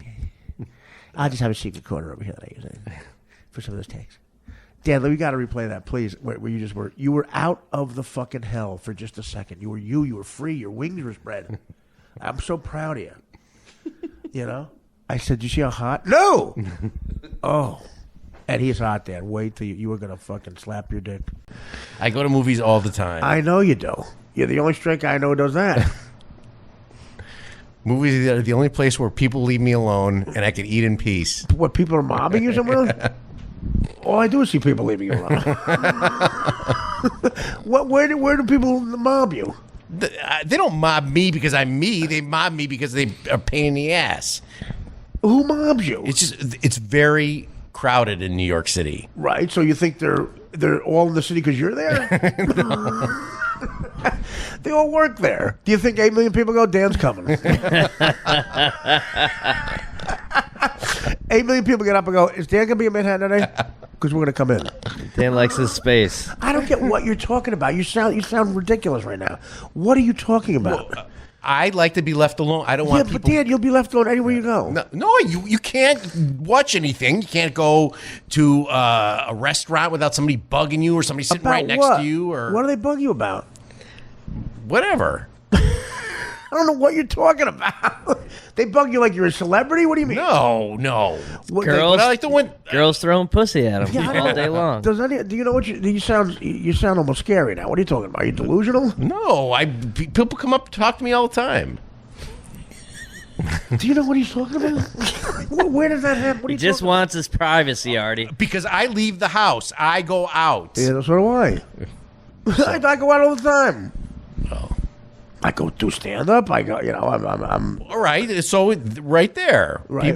People are always bugging you. They're bugging me too. Do you see a difference? Why that might be? Why they might bug I don't know what you're talking about. Do you imagine people come up to you? No. I want to go stand in a park tomorrow and see what everyone's taking the ride, including Mario. That's okay. Stop I'm not pouting. No, Just say it's okay. Can I come on the helicopter? No. Dan, any chance of that helicopter picking me up in Bensonhurst? Is that your Mario impression? Yeah. That's terrible. That's awful. That's worse than your black guy. Do it again. Dan, is there any... I'm going to be late if I don't... Is there any chance of that helicopter picking me up in Bensonhurst? This in itself is a podcast. Analyzing Dan's Mario Bosco impression is a podcast. It's a fucking documentary. First of all, the anger, the passive aggressive. Dan clearly hates him because he's threatening taking time away from me. Oh boy. Artie's my friend. You don't come in here. You don't come in here and get laughs. Not in my house. Not in my fucking party. He's like Billy Bats in Goodfellas. Wreck my fucking party. Come on, you feel strong? Everything's gonna be all right here. Don't worry about it. And then after the show, he'll go, "I'm hungry." So Now go get your fucking candy box. So he goes, "Oh come on, your guave is way worse." What is it, Dan? Say the name of it. Say the name. What did you say? His duvet. Now, okay, wait, Tom. Dan, please don't leave me the bullshit. You don't have a duvet? I will let you talk. You can defend yourself. Just let me finish. He goes, "Your duvet. You can trip over your duvet way worse." I go, "My duvet." I go, "What's a duvet? Do I have a duvet?" He goes, "Your duvet." I go, "Dan, what the fuck is a duvet? I swear to God." He goes, "You don't know what a duvet is." I know. I don't know what a duvet. He goes, "Your blanket, your comforter." I go, "You call that a duvet?" Yeah, that's the name of it. Dan. How did Matthew Perry get the part? Joe. The Odd Couple. Okay, Joe. Have you ever heard of duvet? I have, but that's only from women. Right. You ever heard a guy say it? Oh, I'm not saying. Have you ever heard a heterosexual guy say duvet? No. Would you call it a duvet or a comforter? I'm like one of these. I don't know. Come, please. I wouldn't. You would say your duvet. My duvet cover. A duvet is a cover that goes over. You would say a duvet cover. It goes over the comforter. All right, I don't want to talk. Thank you, Joe. Yeah. Johnny, what would you say? I say comforter. Yeah, the right. broads say duvet. Everybody would say like you do. Everybody would say comforter. It's a duvet. You're a little fruit. Then there's a little moment where I thought he was going to come out to me. Oh, shit. And it was very sweet. I said, "Who were you talking to?" He goes, "The bartender at the Revel." I said, "You were drinking all?" He goes, "I'm hammered." I go, and I never saw him drunk. I go, "This is you hammered?" He goes, "Yeah, I'm hammered." I've been drinking since 7. Wait, no, but I asked you to go to get McDonald's, and you were hammered. Right, I'm not going to go. I couldn't drive. Yeah, but you don't want to do it. Just say you don't want to do it. You don't have to do it. It's not in the job description. Just say you don't want to do it. You don't have to lie to me. You weren't hammered. Yeah, I was hammered. I've been drinking since 7 o'clock. You were drinking like a duvet. Yeah. You were drinking. You told me. You had 2 beers. Bullshit. I had 3 giant steins at this place, this German beer house. Johnny Steins? You had 3 Johnny Steins? Did they name a drink after? Where are you at the comic shop? There's a restaurant on Bowery that has a good duck. So I went there. Okay, good duck. This is hilarious. A good duck. Dan, everything out of your mouth is like just cum. Yeah, whatever. It's like you're throwing up cum. Try to get him to say your pussy's bleeding on national thing. That's what happened. She put out a video yesterday. I saw it. Of the book signing. Yeah. Oh my God, it had like 10 million downloads. Do you know how high your voice gets? I can't believe it. Do you hear yourself on the show when your voice gets that high? No. It gets insane. But you don't. I can't even do it. You've got to go to a thicker KY jelly. He does an Italian chef. I swear to God. This is what he does. Hey, I'm hamo. Got a leg was hamo carrot. I'm cooking the carrots. And they put him in a big, hacky, anti-Italian, by the way. We're the only fucking group of people you can still goof on. Right, Dan? Well, you're a liberal. You don't care. But we're the only group of people you can still go, hey, Italian, hey. What if he was a black guy going, hello there, John. I was making some mayonnaise sandwiches. How do I steal the cable? You're terrible. You are so terrible. You somehow get more, how are you a liberal? You somehow get more racist. Less funny, more racist. I was in character. And here's what you do. There's nothing, every funny thing you check a 0. How's the accent? Terrible, 0. How's the joke? Awful, 0. Is it offensive too? Yes, terrible. You doing that, and the worst comedy crime, you interrupt a funny person. Me. Being funny. And you take away from the bit. So now here's what I have to do. You're giving me extra lifting. The ironic thing is you're doing the direct opposite of what you tried. You tried to make the show funnier and make my job easier. You just made my job harder. Because now what I have to do is stop and be funny this way. Well, that's your genius digging out of my holes. Well, that's the thing. I don't really ever dig out of them. Digging out your hole. Again, the real Dan, the gay thing, he slips with that too. That's your genius, digging out my hole. What? And later you're going to dig out my hole. That is funny. Digging out your holes. There's my asshole. There's my cake hole. There's my ear hole. There's my nostril hole. Did I say asshole? Bunghole. Well, that's asshole. Unbelievable. See, so now I'm doing heavy lifting. I have to be extra funny. When I could have just stayed on the hello there. Master, be so kind out to make me some mayonnaise. I'll do what just happened. I'll do an impression. I'll do Dan too. Master, be so, hello there.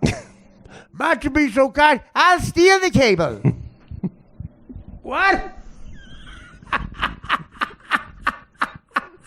What do you? That's my black voice. Hello there. Can you bring me the cable? I'll steal the cable. Hello there. I'll steal the cable. Right after I give you sickle cell anemia. Oh, I'll steal the cable, smoke some crack, not go to work, and give you sickle cell anemia. And then I'll apply for welfare. Jesus. I'm a slave anyway. I came over on the boats. My name's Kunta Kinte. You can't tell me it's Toby. I'm lazy and shiftless. And I have a lot of kids I don't know. I'm good at the 40-yard dash. I have diabetes. I like sugary drinks. I live in Harlem. I can play the trumpet. But I'm such a junkie I can't get work. I'll steal the cable. This is Dan's black character. Yeah, that's right. I want to get in jail because it's 3 hots and a cot. I'm working at the library. I can't read. I keep my money under the soap. Oh, God. I don't pay taxes. I don't like whitey. I'm a big fan of Roots. I was a backup singer for Nelly. I can rhyme words. My name has the word doctor in front of it. But I'm not a doctor. And see, actually, Dan, you made the show funnier.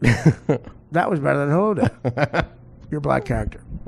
I'm going to do, write that down. I want to do your black character. Oh, no. I mean, other shows. That'll be a separate. Okay, my sister, there's some things you have to do where you fake, like, be into stuff that a girl's into. God.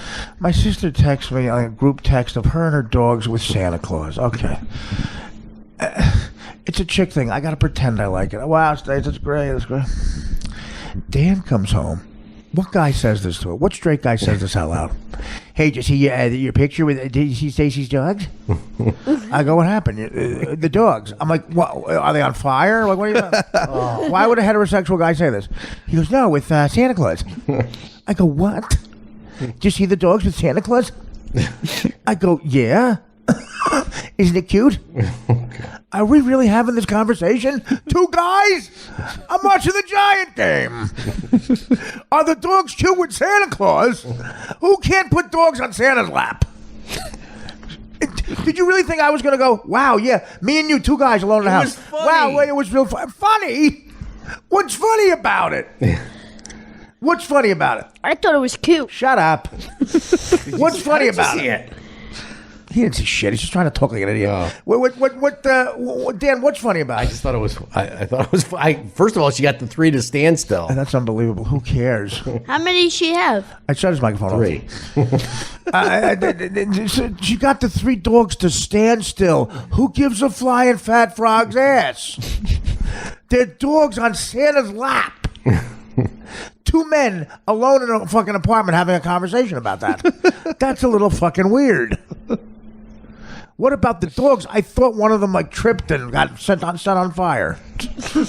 That's when a heterosexual guy brings that up. Oh God! See the dogs? No, what happened? Did a coyote eat them in front of a horrified woman? No, they were on Santa's lap. Excuse me? I mean, what? Dan, explain yourself. What is funny about that? How does Bill Murray hang out with you? He knows some of the funniest people in the world. Did you call Harry and tell him that? Harry Shearer? No. Of course not. Because he'd have the same reaction I'm having. Only he'd be saying funny stuff. What do you keep doing? What is that? I just want to make sure your levels are okay. Yeah, but it's so distracting. Because Dan is, by the way, Dan has officially burnt out on the show. And me, what are you doing, Dan? Just, it's fine. Stop it. Are you going to do that all the time? No. It's so distracting. Dan's perfected the fake laugh with the adjusting level. Like it's a very hard thing. It's a very hard combination. It's like a diver doing the kip roll into the freestyle. He goes, This is what I say. And then he adjusts. Huh?